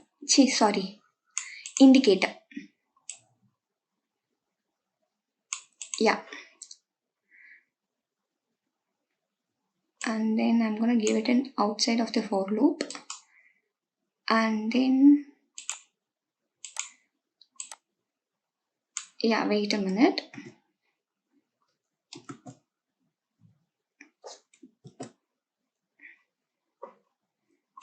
Just I'm giving a loop count of some 100. Now I'm going to run it because for loop won't execute if we didn't give the loop count value. Here the array of 100 elements has been generated. So using for loop is one of the best and efficient method for creating an array. Which timing function vi is a best choice for timing control logic in application that run for an extended period of time? Which is a best timing function they have asked for which for running extended period of time. And we have options like tick count, wait, get data time in seconds, and get data time in string. And both A and B options return only the value in milliseconds. They have given in bracket C. MS denotes milliseconds. Since the question specifies that the applications runs for extended period of time, we need to note that, so that we should choose a function with larger resolution. So the function with larger resolution here is get data time in seconds. Is a larger resolution because option B simply adds a synchronous delay to the code. So it won't be our option. And also this would not be an efficient application for running a long period of time. And it is better to compare the current time to the reference time to see. By using this, we can compare the current time with the reference time so that we can see the correct amount of time has been elapsed. So option C is our best choice. If an input name on the show context help window is in bold for a sub-BI, which of the following conditions are true? And for this question, they have told us that multiple answers may apply. So this question may have one or two answers. In this question, they have asked just if show context help window is bold for a sub-VI. For certain functions, is it bold? Which are the conditions are true? Let's come to the conditions. The condition A is input value must be scalar. No, it's no need. And an input is recommended but not required. No, obviously we need an input. It's not recommended, it's required. So in C option, they have gave us that an input is required. So it is our first answer. And in D option, they have given us like a broken run arrow will result unless the input is wired. It is also true.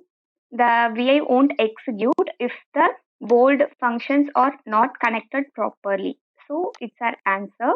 And also a bold input in the context help window indicators a required input. Because of the nature of required input, the VI will have a broken run arrow. So if it is unwired, it results in a broken run arrow. Let's just see this in LabVIEW. And I'm going to take some inbuilt sub-VIs from the file palette. Now I'm taking like write delimited spreadsheet VI. Yeah, I'm just enabling label for it. And then I'm going to click Control H to enable a help window. Yeah, here, but it doesn't have some bold letters in it. So we can take another sub-VI.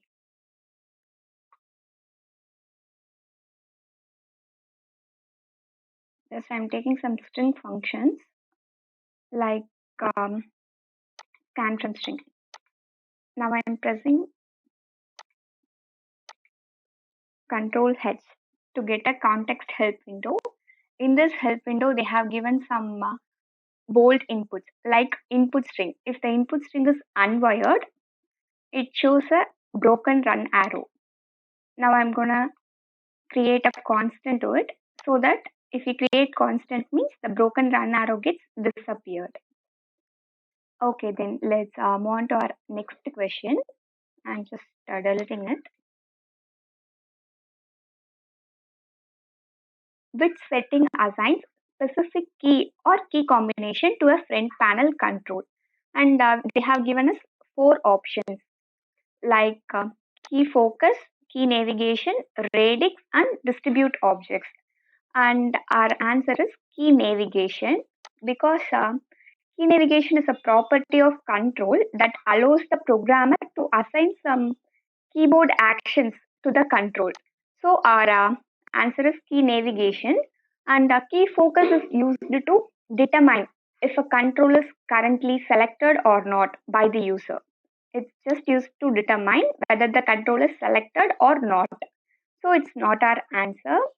And radix is also not our answer because it displays only component of integer controls, and it allows the user to select between the functions like decimal, binary, octal, or hexadecimal display.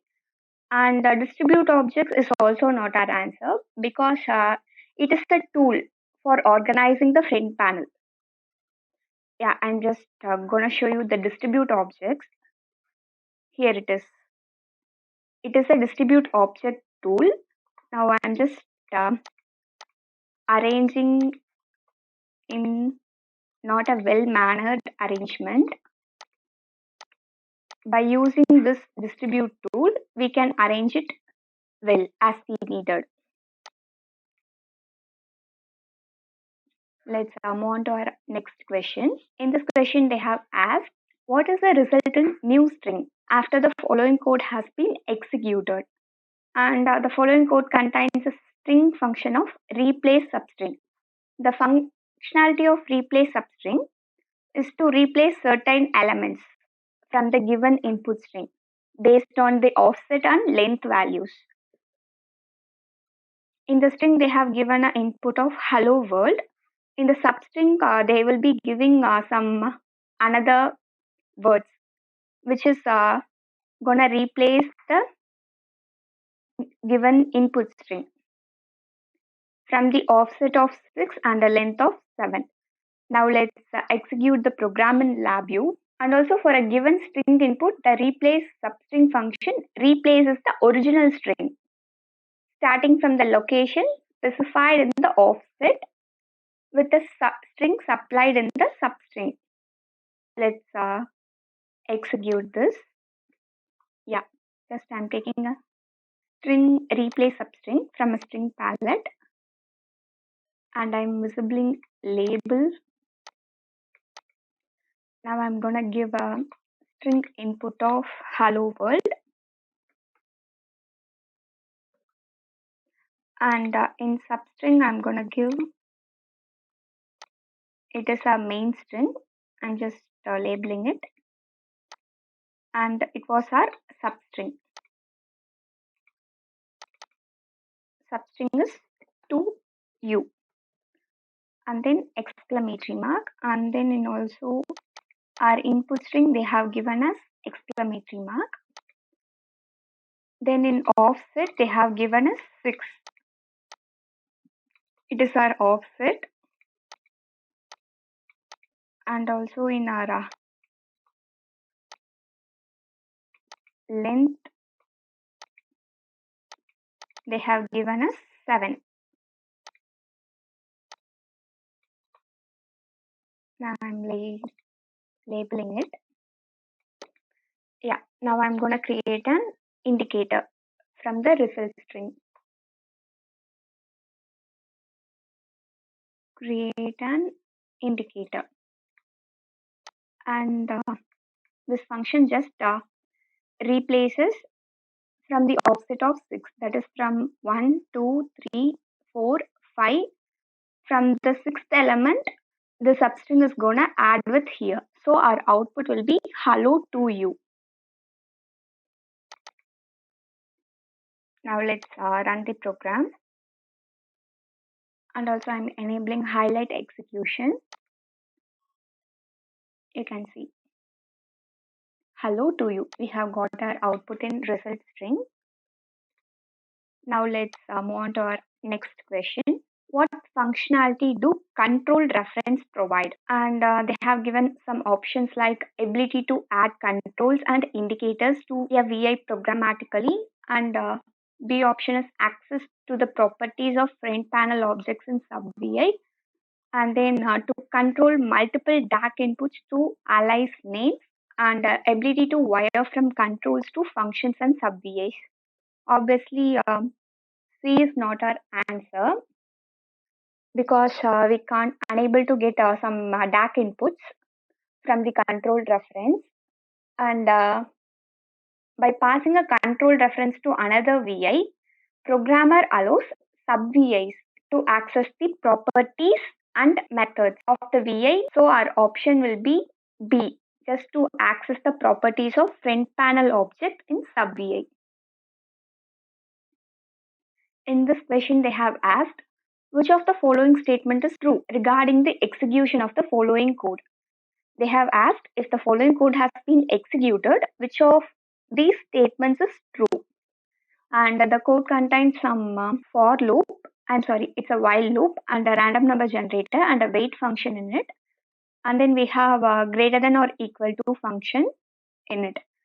And we have some options like the loop will gonna iterate 51 times, and option B is the loop will iterate for 50 times, and the option C is the loop will iterate for 49 times, and a for loop that has a 50 wired to a count terminal will perform the same operation. No, it's not our answer. From these three, one will be our answer. Now let's just execute the code in LabVIEW. I'm just opening it. Then I'm going to take a while loop and I'm placing it here. Then I'm going to take a comparison symbol. In that, I'm taking a greater than or equal. Then I'm going to create a numeric constant of 50. And then I'm going to connect it with greater than symbol.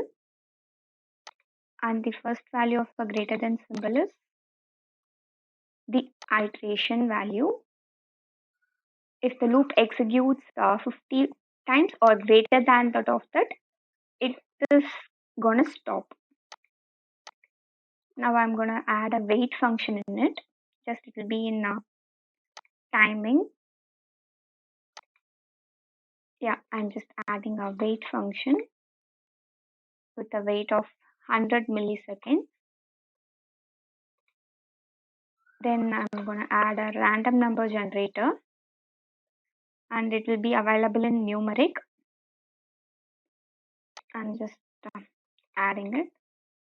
Then I'm going to create an array indicator so that I'm enabling the tunnel mode into indexing.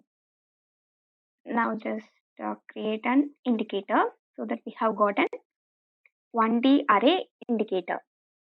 And here the iteration terminal in while loops and for loops starts counting at 0. Here the iteration starts only from 0. And it returns 0 on first iteration and 1 on second iteration and etc. Likewise, it will be going on till 50th iteration. Since the while loop is configured to stop when the output of the iteration terminal is greater than or equal to 50. We know that the iteration terminal must output a value at least 50. It should output a value at least 50. Okay.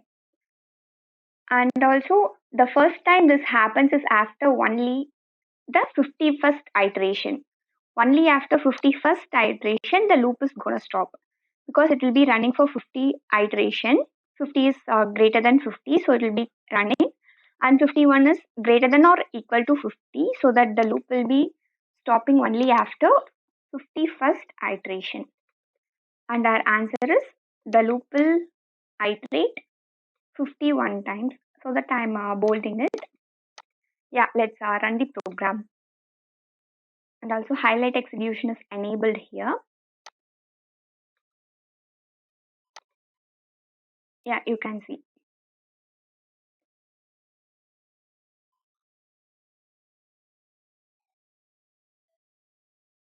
The loop will be running for 51 iterations. Now only 5 iterations have been completed. Now let's stop the highlight execution so that we can get output directly. I'm just stopping it.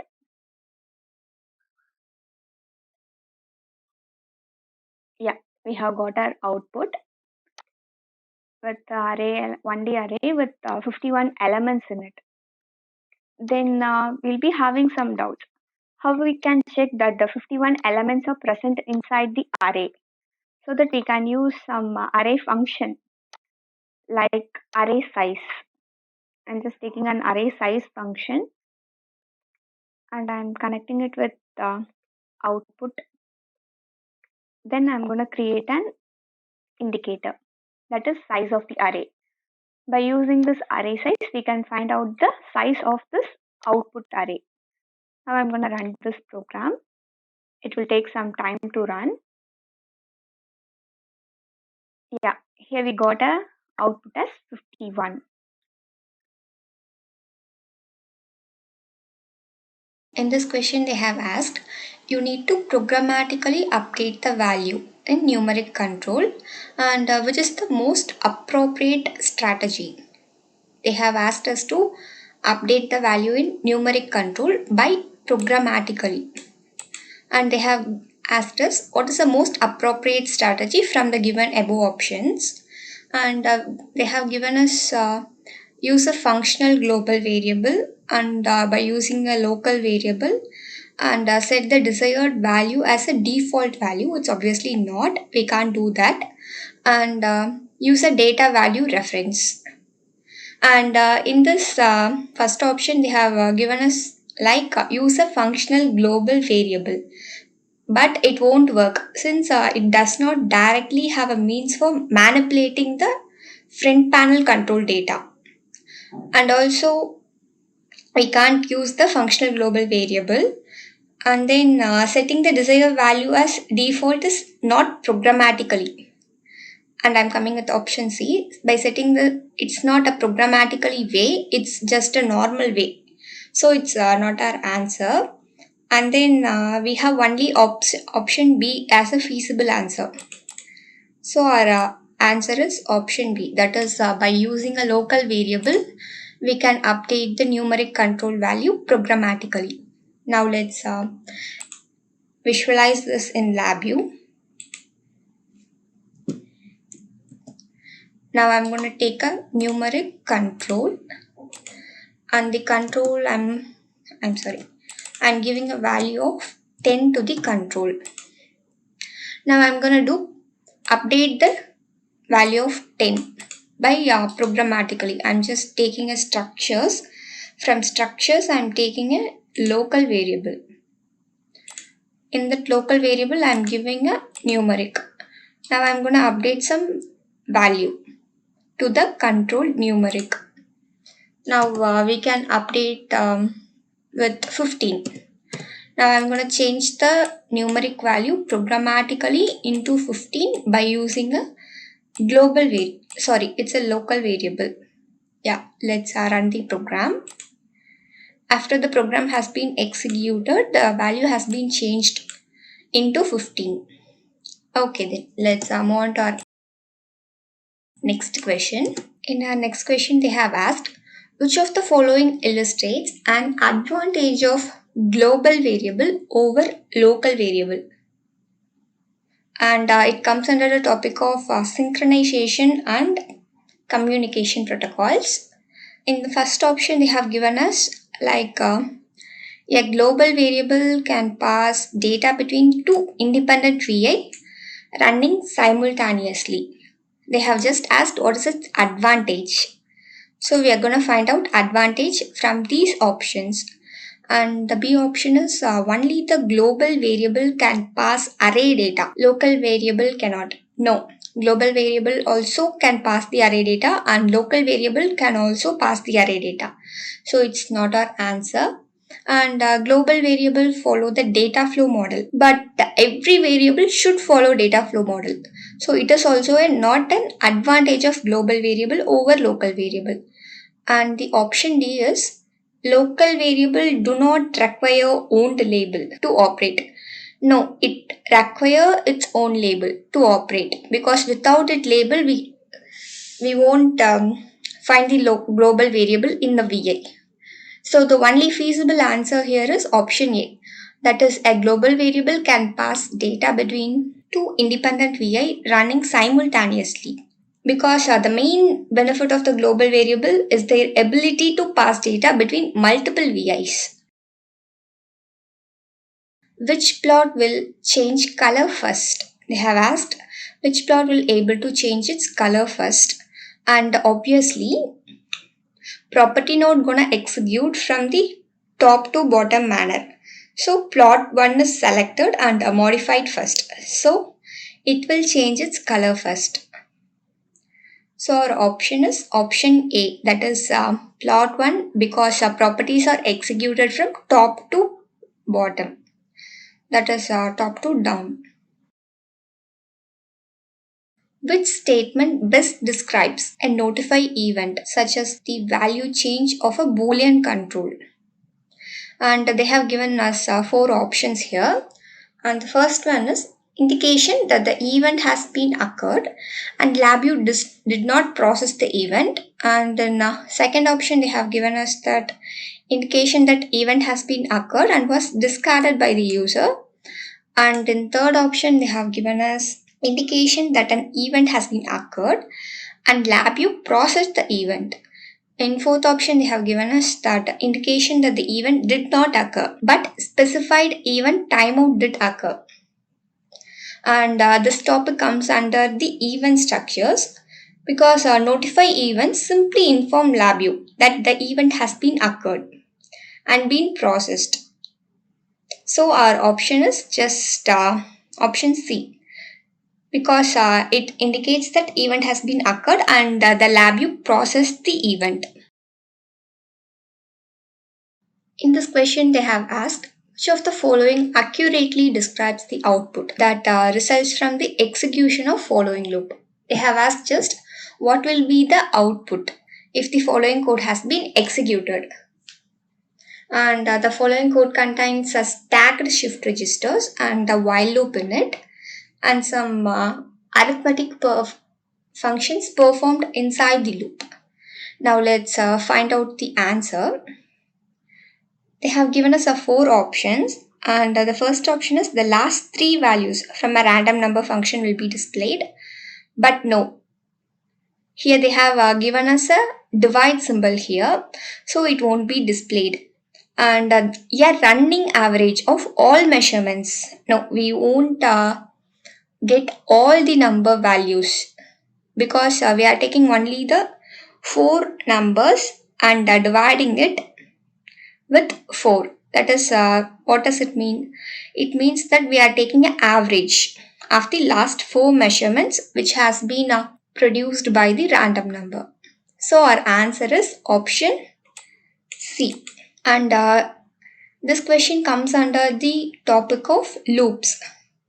And also here they have used stacked shift registers because it remembers values written for multiple previous iterations, and the top node is a most recent iteration, and by looking at the code snippet it is apparent that the 4 most recent measurements have been averaged.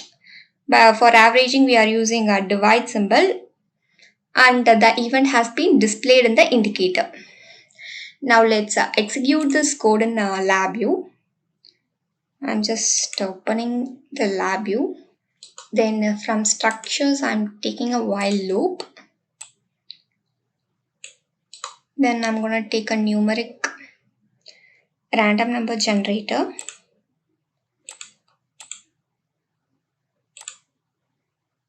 And I'm replacing the tunnel with shift registers. Then I'm going to drag the shift register to create a stacked shift register structure. And also I'm just labeling it that it's a random number generator.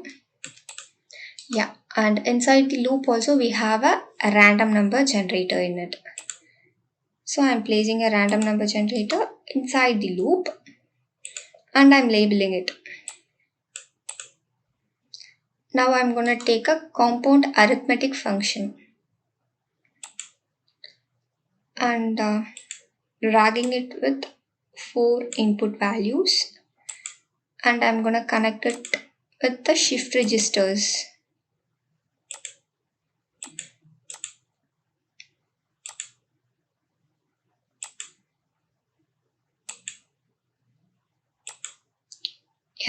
Now I'm going to divide the result with 4. So that I'm taking a divide symbol.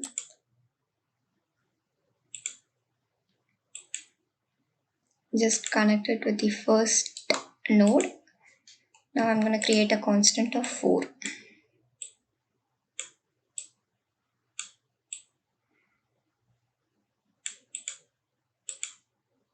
I'm connecting here, and then I'm creating a stop constant. I'm sorry, it's a stop indicator. Create indicator. I'm sorry.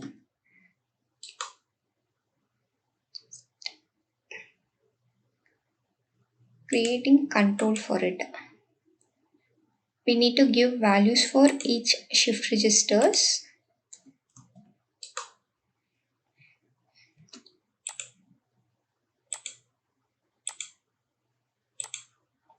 Then I'm going to create an indicator.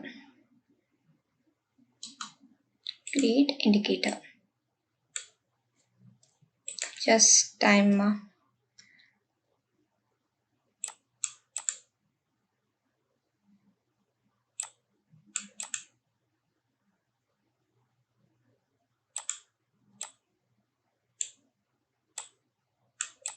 just dragging it here. Okay, then let's execute the program, and I'm also enabling highlight execution for your visualization of the code. Okay, now let's execute it. You can see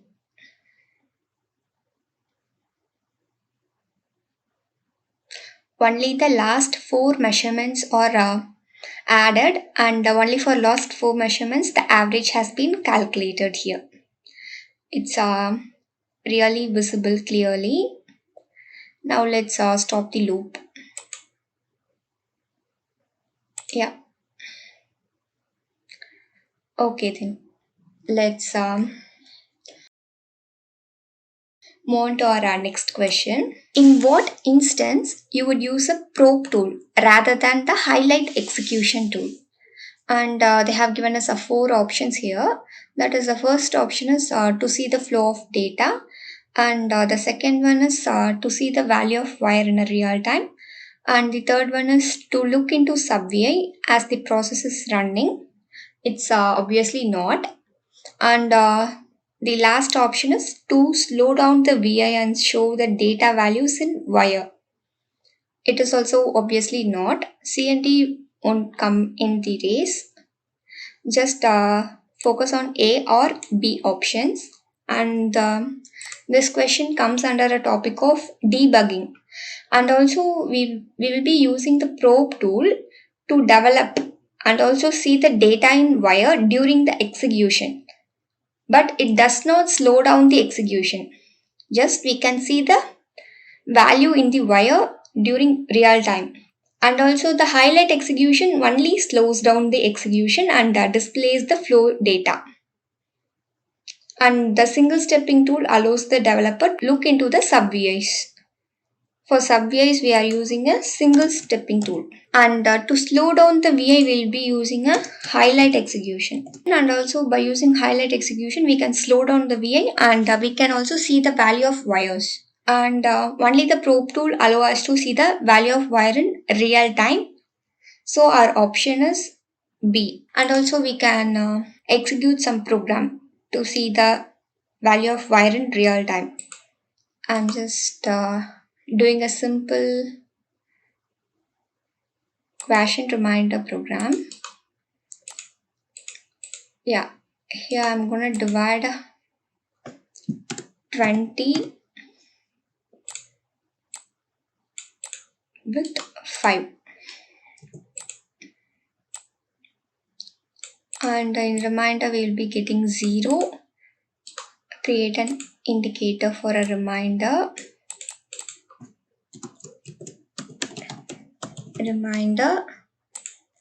And in quotient we are gonna get 20 divided by 5. The answer of 20 divided by 5, that is 4. Just write a quotient here. Yeah. Now let's create a probe. Just probe in the wire. A probe has been created and it's not been executed.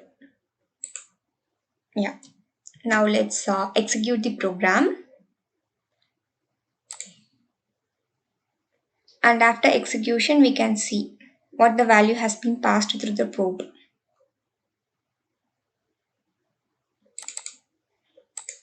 And the probe has been executed only once. So the one has been highlighted here. Now let's move on to our next question. In this question, they have asked, this graphic displays all the cases of a single case statement. What value does the result indicator display after the VI has been executed? It's the question says that these are the cases of a same VI, and they have asked us that what will be the result indicator display after this VI has been executed in LabVIEW. Let's see what will happen in this code. In this code, they have connected 6 with the case selector terminal. So if the cases contain 6, only will be executed. If any case does not contains the 6 in it, the default case will be executed. Now let's see. And in first case, we are having only the numbers ranging from -10 to 2. So this case won't be executed. And in coming to the B case, we are having the numbers ranging from 11 to 101. So obviously this case also won't be executed. And let's leave the default case. And coming to the fourth case, we have having numbers ranging from after 7. So this case also won't be executed. So obviously default case will execute. So the answer will be 6 square. 6 square is just we can find that it's 36. Now let's execute this in LabVIEW so that we can visualize what is happening. In structures, I'm taking case structure and then I'm connecting numeric constant with the selector terminal, and the constant is 6. Yeah, and in default case they have used square symbol, so that I'm taking a square symbol.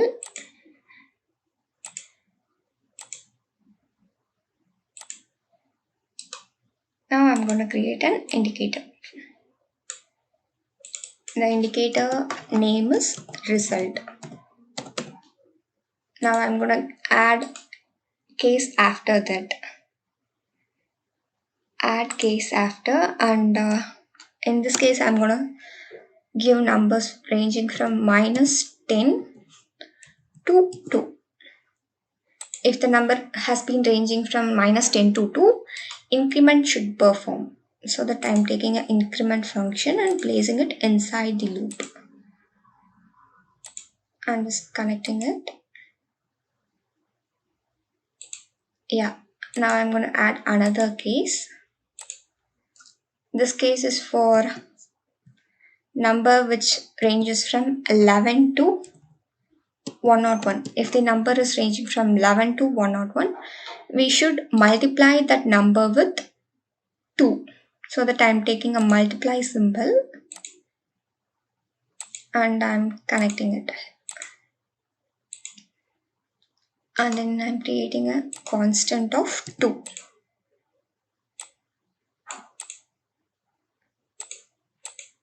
Now I'm going to add another case, and it was our last case.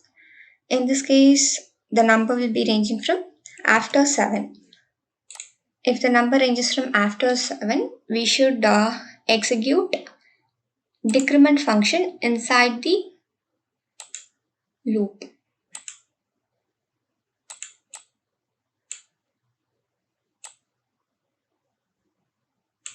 Yeah, just connect with with the result indicator.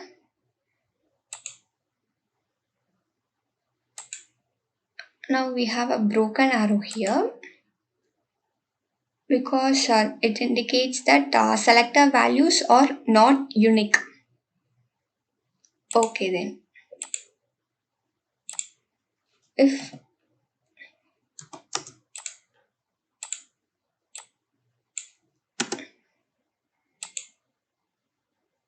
yeah, we can see the error like the case structure selector values are not unique and no cases for some selector values. I'm just clicking show error and it displays the error here.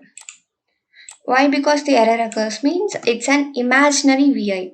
So we can't execute the VI in LabVIEW because these elements are not ranging properly, like from ascending or descending or descending or ascending. So we can just imagine and we can do the code manually so that we can obtain the answer. We got an answer as 36 for this VI.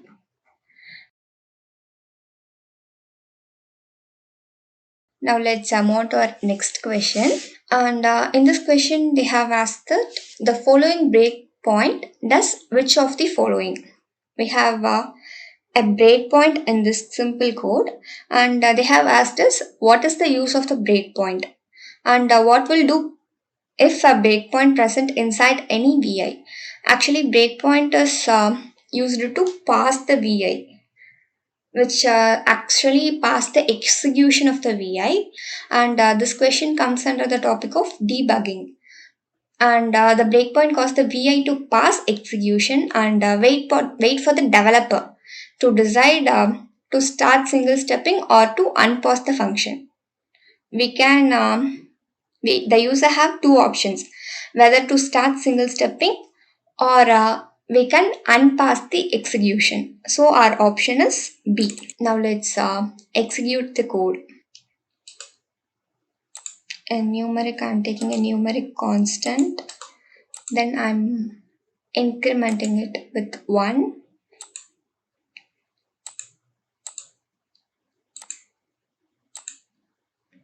Now I'm going to create an indicator here.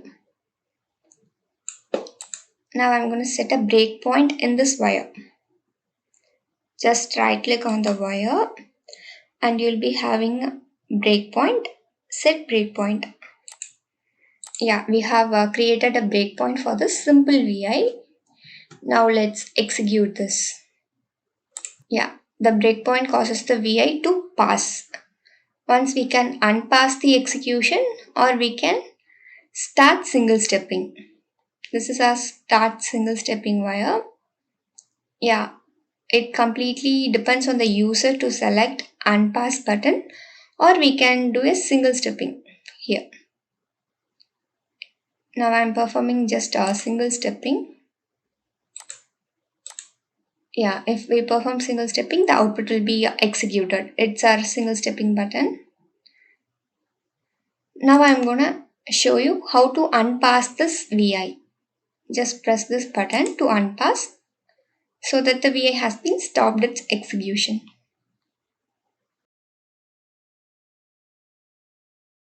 Now let's move on to the next question. And in next question they have asked us which is not an important part of creating a functional global variable. And the first option is using shift registers to store information. And the second option is changing the VI's execution settings to re-entrant. And the third option is setting the VI to inline into calling VIs. And the fourth option is setting the while loop to stop after one iteration. And this question comes under the functional global variable. Yeah, in question they have given us. And it is also not necessary to inline functional global variables into their calling VIs. So it's not our option. And in fact, it's our option. And also, the inlining requires that the sub-VI be re-entrant, which is forbidden for the functional global variable. So it is our answer. That is option C. And in this question, they have asked us which chart update mode should be used to compare old and new data separated by a vertical line. And also this chart will display the similar to a ECG. In this question, they have asked us that which chart is used to compare old and new value, which is separated by a vertical line. And they have given us 4 options like a strip chart, scopes chart, and a sweep chart and step chart. And this question comes under the topic of chart and graph. The first option, strip chart, is used to plot from left to right and then continue to scroll while plotting. So it's not our option, we can omit it. And coming to the scope chart, and it is used to plot from right to left and continue until the chart is full. And then the chart is cleared and plotting resumes at the left. So it is also not, because it is used to plot the data from right to left. And the sweep chart, coming to the sweep chart, it behaves similarly to the scope chart, except that once the chart is full, sweep chart start plotting at the left and progressively override the previous plotted data. So obviously sweep chart is our answer because it's override the old data with new data. And also in LabVIEW we don't have a step chart in it. Only these 3 kind of charts are available, like a strip chart, scope chart, sweep chart. Let's see some of the chart in LabVIEW. Charts will be present in the front panel. In that we are going to have a graph. In that graph we have some graph like a mixed signal graph. In this graph we can have some specific graphs like charts. It's graph. Yeah, there is a waveform graph, waveform chart, intensity chart. Likewise, we also have a sweep chart, strip chart. In waveforms chart, we can have a strip chart and sweep chart also. We need to specify some functions to make the chart to perform likewise. In this question, they have asked us the function of cluster is to. They have asked just the function of cluster is to perform which of the following options. And also they have given us 4 options like grouping of mixed data types into logical structures. And obviously the cluster is used to group the mixed data types into a single structure. And it's our answer. And in option B, they have given us like present data on the front panel. Obviously, we are not going to present data on a front panel using a cluster because cluster is only to group the mixed data types. And in C option, they have given us provide a means of differentiating between data types in the block diagram. No, it won't differentiate the data types. It only group the data types. So obviously, C is not our option. And in option D, they have given us to separate data objects by data type on the front panel. It is also no, we can't separate the data objects by using the cluster. So obviously A is our right answer. And also clusters allow grouping of data into structures. And this cleans up the block diagram by minimizing the number of wires and terminals required in the block diagram. And also data types may be mixed. Cluster contains a variety of data types in it. Let's see clusters in LabVIEW platform. Now we can see clusters in front panel. I'm just taking a clusters from data containers and placing it in front panel. Then I'm going to add numeric data type into it. Then I'm going to add a Boolean data type. Then I'm going to add a string data types. Yeah, it contains only several data types into it. So option A will be our correct answer. Now let's proceed with our next question. And in this question they have asked, a querytion dot indicates that. What does the querytion dot represent? That is only the question is. And also we have 4 options. Like the querytion dot indicates that the data types are consistent. No, if the data types are consistent, the querytion dot won't be arised. And also a polymorphic operation will be performed on a data. No, there won't be any polymorphic operation if the querytion dot is present on the data. And option C is a data buffer is created to handle the data conversion. The querytion indicates just the data has been converted from, for example, double precision to I32 likewise, or I32 to U32 likewise. So our option is C. And now coming to our option D, it has like data values are being queried because they are out of range. No, it's obviously not our answer. Data values won't be out of range because we have several data types in our LabVIEW platform. So option C is a correct answer. Because querytion dot indicate that the certain data type is being wired to the terminal that accepts a different, but the data type is compatible with it. And when this happens, LabVIEW converts the data to larger of the 2 data types. And also this requires creation of memory buffer. Buffer has been created to store the queried data. So option C is the correct answer. Let's see how the querytion dot will look in LabVIEW. So I'm just taking a numeric function of subtract. Then I'm disabling label to it. Now I'm going to create a constant here. Just clicking on it and creating a constant.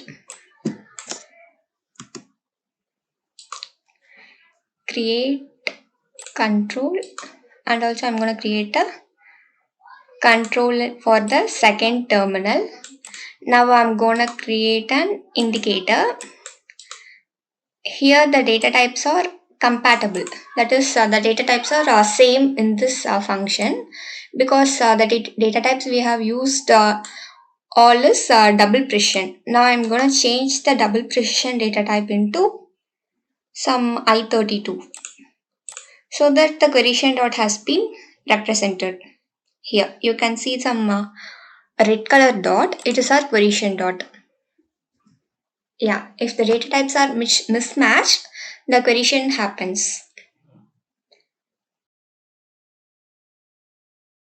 Which combination of words correctly completes the following statement? They have given some set of words and they have asked us to which is used to complete it correctly. Unlike dash property nodes require dash as inputs in order to function correctly. And for this question, this question comes under the topic of property node. For this question, the option is unlike implicit property node, explicit property node requires control reference as input in order to function correctly. Now let's see what is implicit property node and explicit property node and what is a control reference. So option D is our correct answer because implicit property node are explicitly linked to their owning control or indicator. So no reference wire are needed to it. But explicit property node require a reference wire. To determine the control, the property node is manipulating. So the data reference have nothing to do with the property node. Now let's see what is an implicit property node and what is an explicit property node. Now let's open the LabVIEW. I'm going to paste it here. Unlike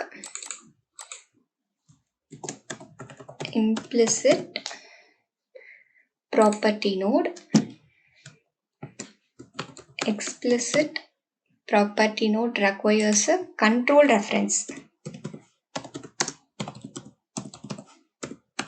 Control reference as input.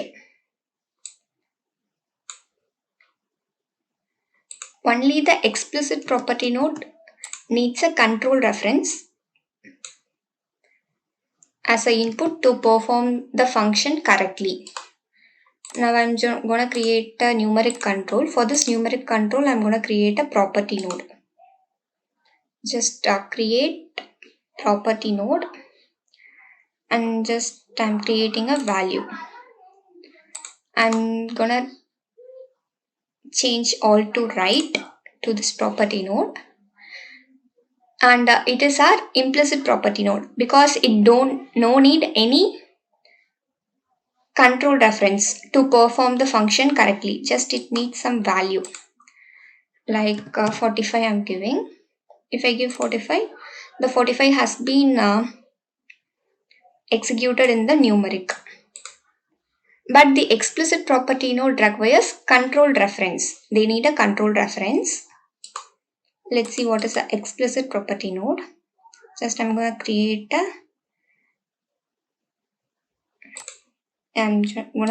here from here. Just I'm taking for this VI. I'm taking a VI server reference. Now I'm going to create a method for this VI class. That is the control default value. Yeah, it requires this control reference to perform the operation. That is, we can change this to numeric. In numeric, they require this control reference to perform the operations correctly. Okay, let's move on to our next question. Which of the following statements are true about the following block diagram? The following block diagram contains a while loop, and the true constant is connected with a run continuously button, so that the loop is going to iterate infinitely. So our option is C is our correct answer because it contains the loop will execute infinitely and the program will have to be aborted. Only if we abort the program, the loop is going to stop.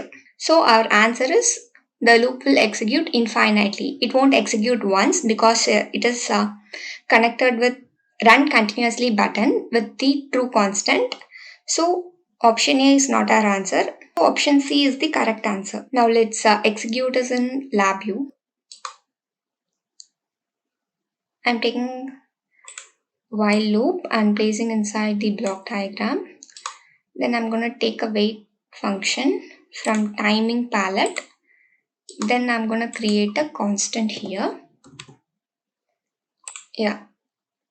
Now I'm going to create an indicator. Then I'm going to create a true constant here. But in our question, they have given run continuously button instead of the stop button. Just let's see how to create a run continuously button from the stop button. Just take your mouse to the stop button and it shows some finger like structure. Just click on it so that we'll be getting a run continuously button so that we can execute the program now. Yeah, you can see that the loop is executing continuously unless I'm going to abort it. I'm going to abort it now so that the loop is going to stop now. I'm just aborted. So the loop is being stopped. And the value in numeric is also 0. Let's move on to our next question. In this question, they have asked us which of the following terminal controls how many times a for loop is going to execute. They have just asked us which of these controls will control how many times a for loop is going to execute. Obviously, the option is n because only n decides how many times a for loop is going to execute. And if we didn't connect the n terminal, the way will show a broken arrow. Let's see that. I'm just taking a for loop. And also I'm not connected the n terminal. After connecting the n terminal, the error, the broken arrow gets disappeared. I'm going to create a constant of 10 so that the loop is going to run 10 times. And I is called as a iteration terminal. It's just to perform some iteration values inside the loop. And the value of I is depends upon n minus 1. And also the A doesn't present in any of the loops, so A won't be in LabVIEW also. So we can just omit it, and run continuously. We can also get a run continuously button in for loop also by just clicking on the edge of the for loop. I'm going to create a conditional terminal. Then I'm going to change a conditional terminal into run continuously button. Which of the following function assembles cluster elements by their own labels?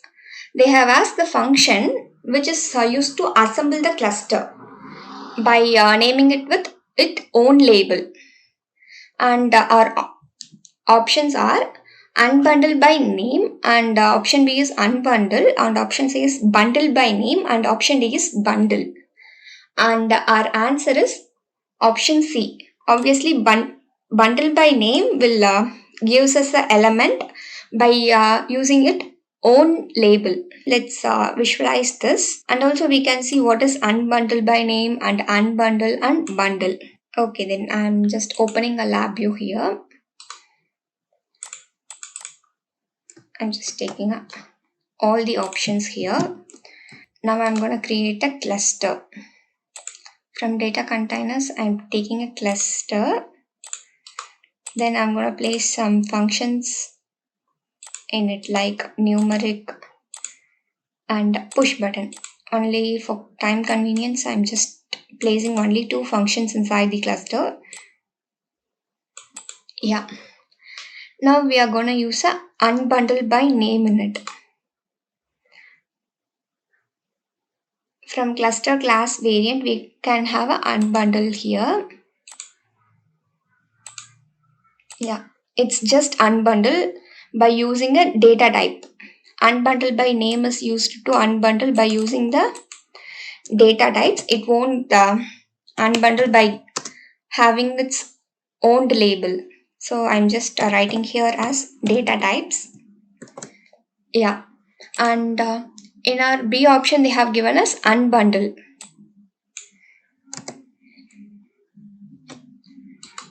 And I'm just taking a unbundle from a cluster palette. Unbundle. I'm sorry. Yeah, it's unbundle. Oh, the first I have performed is unbundle. So unbundle only gives us data types.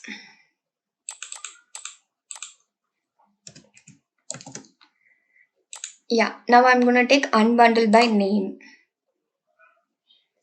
Unbundle by name. This will give us the data types like numeric boolean, but also in question they have asked us which of the following assembles. It won't assemble the cluster. Just it's a keyword. Note it down.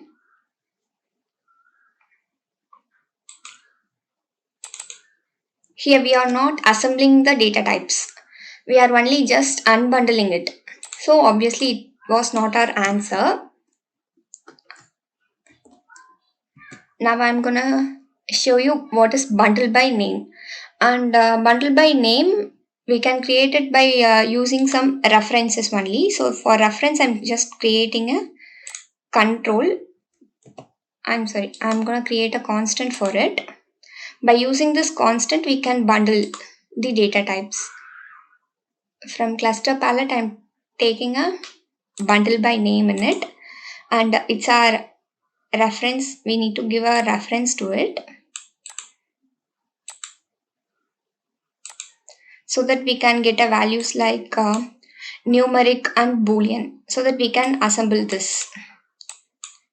Yeah, now I'm going to use a function called bundle. Yeah, by using bundle, we are just bundle, and it's similar to unbundle. It's just give us only the data types of the elements. I'm just creating a constant.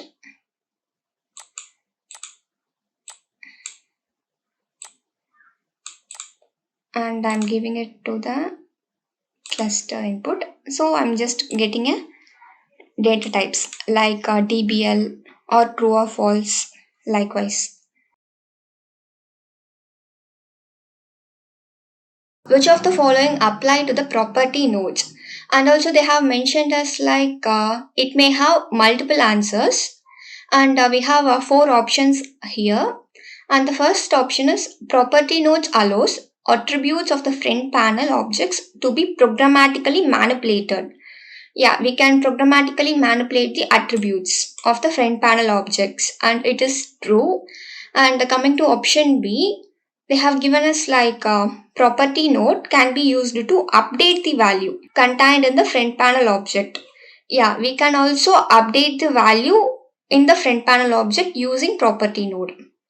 So option B is also a right answer. So we have till now we have got 2 answers for this question. Now let's proceed with option C. In option C, they have given us like more than one property node can be used for a single front panel object. Of course, we can use several property node in a single front panel. So it is also a true one.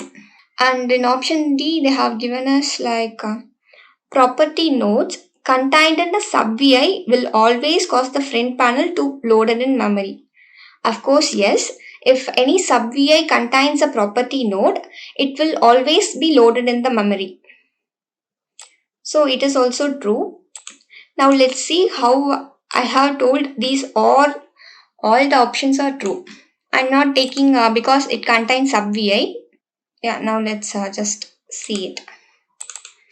I'm just pasting it here. Now I'm gonna create a numeric control, and then I'm gonna modify some properties for this control.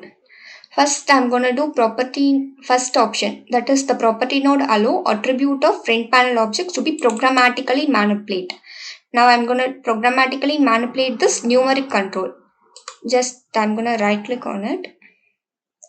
Then I'm going to create a property node like disabled. And then I'm going to change it into right.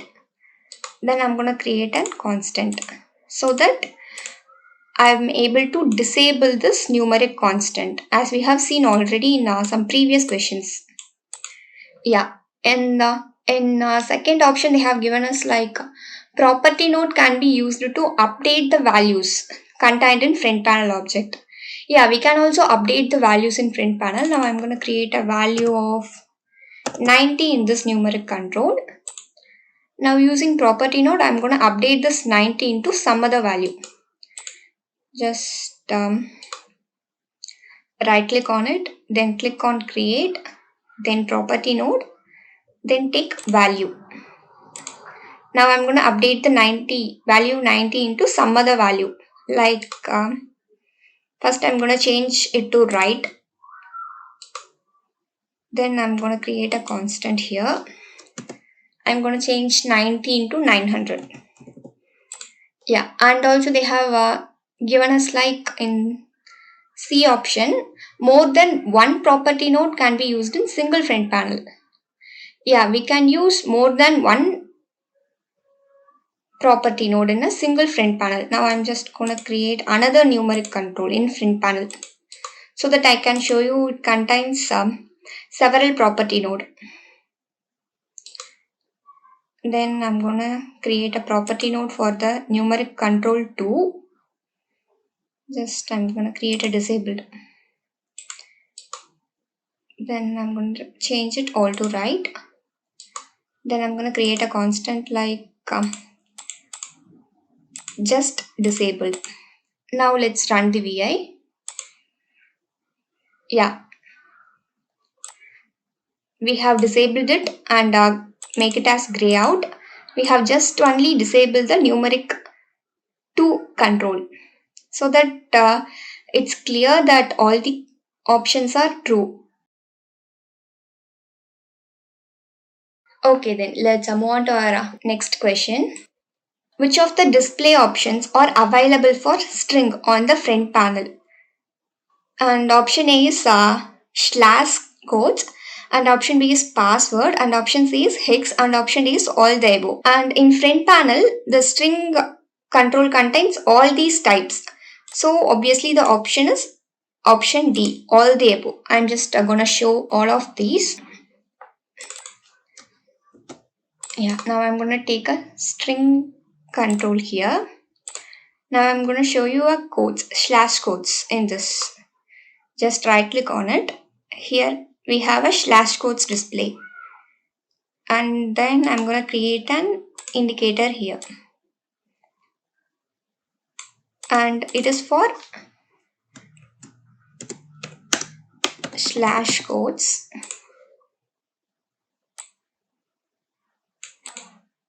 Yeah, it's a numeric control and it's a indicator. Now let's give some values like welcome. Then let's see. Yeah, this option has been enabled. And then I'm going to take another string control. Then I'm going to give the string control in a password format. That is, the indicator will display it in password format.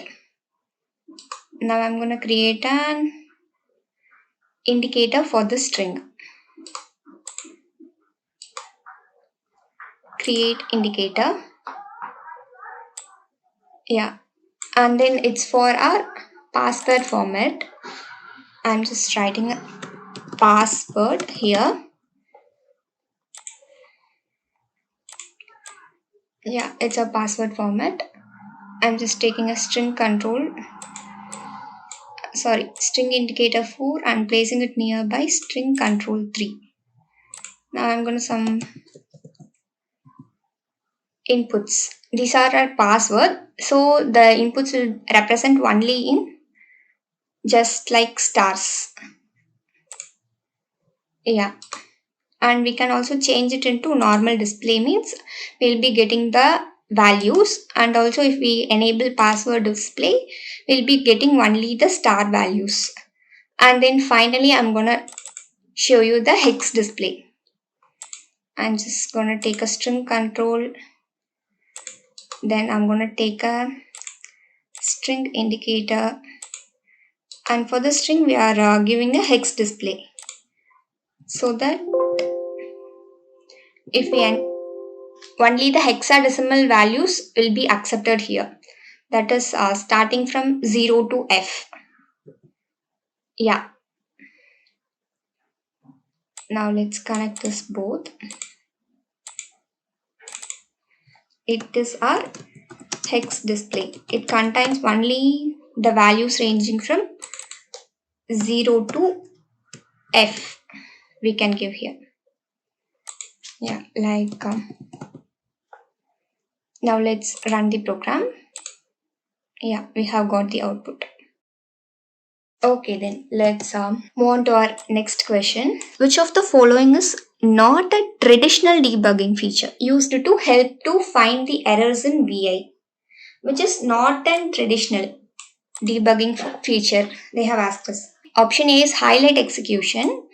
And obviously, highlight execution is our traditional debugging feature, and it's just used to slow down the VI execution and help us to see the value of wires in the real time. And in option B, they have given a single stepping.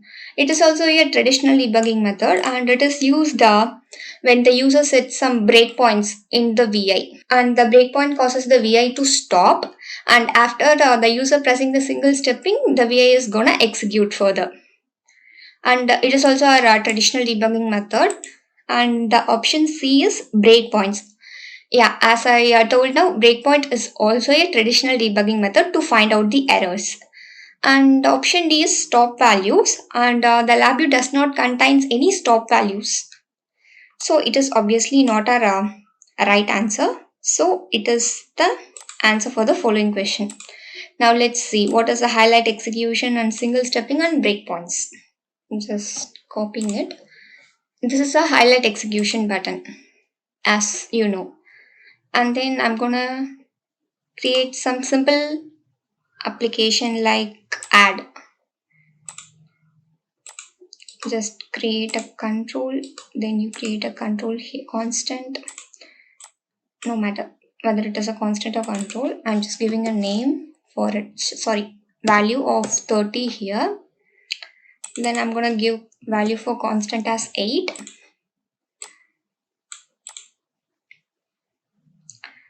Then I'm going to create an indicator here. And before the indicator, I'm going to create first let's see highlight execution, how the code is running when the highlight execution has been enabled. Yeah, we can see the value of wires in real time. Yeah, and in single stepping, I'm just disabling it. We need to create a breakpoint. I'm going to set breakpoint before the indicator wire. Now I'm going to run this VI. So we have created a breakpoint. So the VI has been passed. So the user can decide whether to unpass the VI or we can use a single stepping. By using single stepping, we can finish the execution of the program. Yeah, I'm just pressing a single stepping button here so that the VI has been stopped here. Okay then. And these are the traditional debugging features like highlight execution, single stepping and breakpoints. Okay then, let's move on to our next question. The error list shows all of the following, but the error list shows everything in this option, but it doesn't show us one thing. They have asked what is that thing, and obviously it will show us items with errors and warnings also it will be showing us, and then some details about the warning also it will show us. It only doesn't show us the error codes.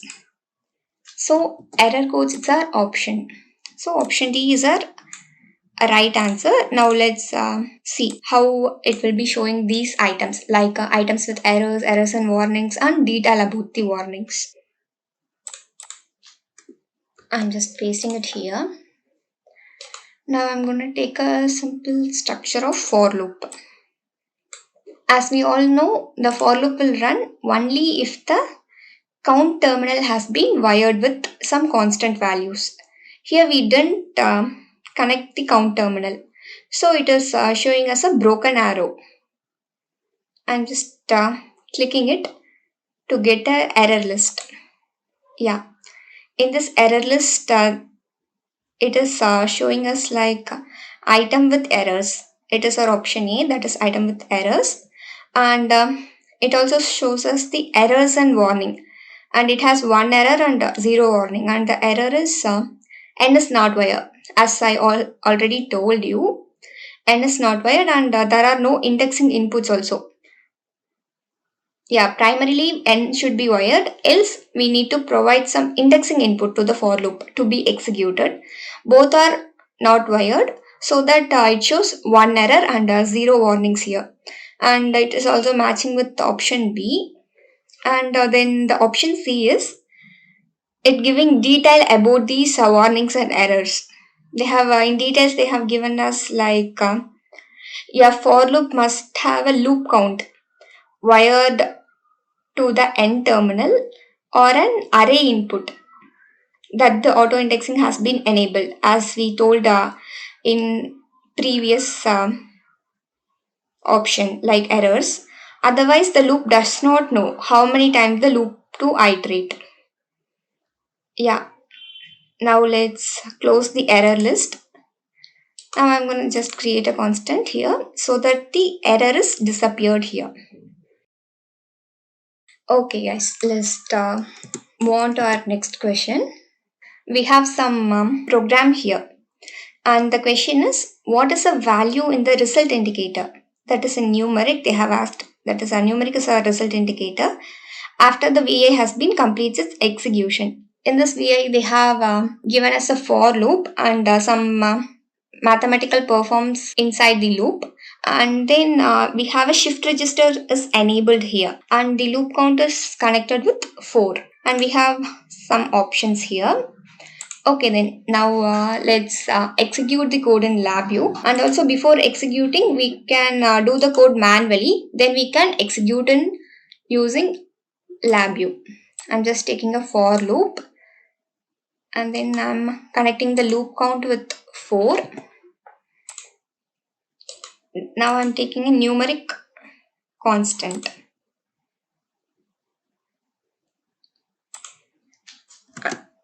Then I'm giving it a value of 1. Now I'm going to replace it with shift registers.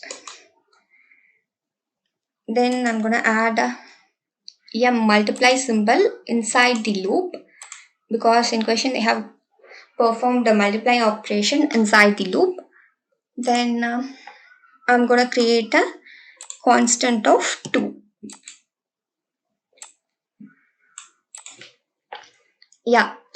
Now I'm going to connect the output of the multiply terminal with the shift registers. Then I'm going to create a numeric indicator to verify the output. Yeah. In question they have asked what value in result indicator will display after the VI completes its execution. Now let's manually guess the answer. And the loop count terminal is connected with 4. So obviously the loop is going to run for n minus 1 iteration. That is, it is going to run for 3 iterations. And during first iteration, the value of, that is not first iteration, during 0th iteration, the value of 1 into 2 is going to pass here. And during our first iteration, 2 into 2, 4 will be the resultant numeric indicator.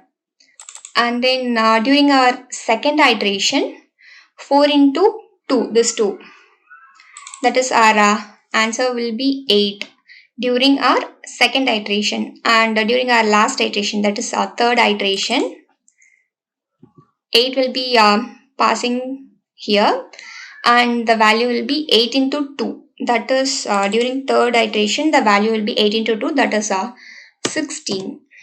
Yeah. Now let's run the code. Yeah, we have obtained the output of 16 here.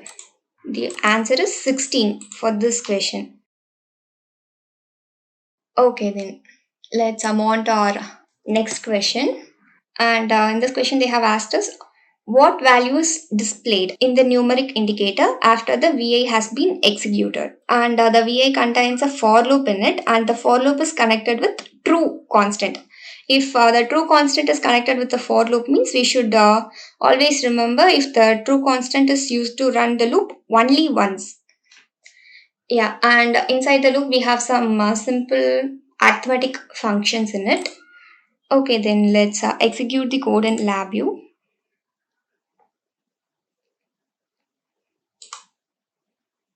Okay, then I'm gonna take a while loop here.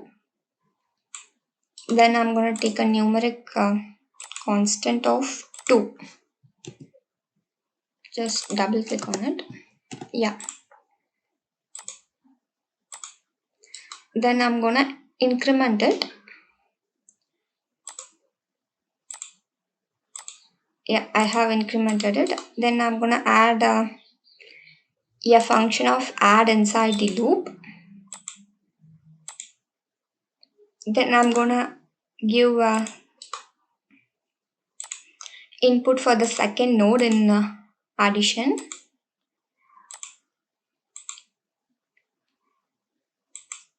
Then I'm gonna create an indicator to see the output.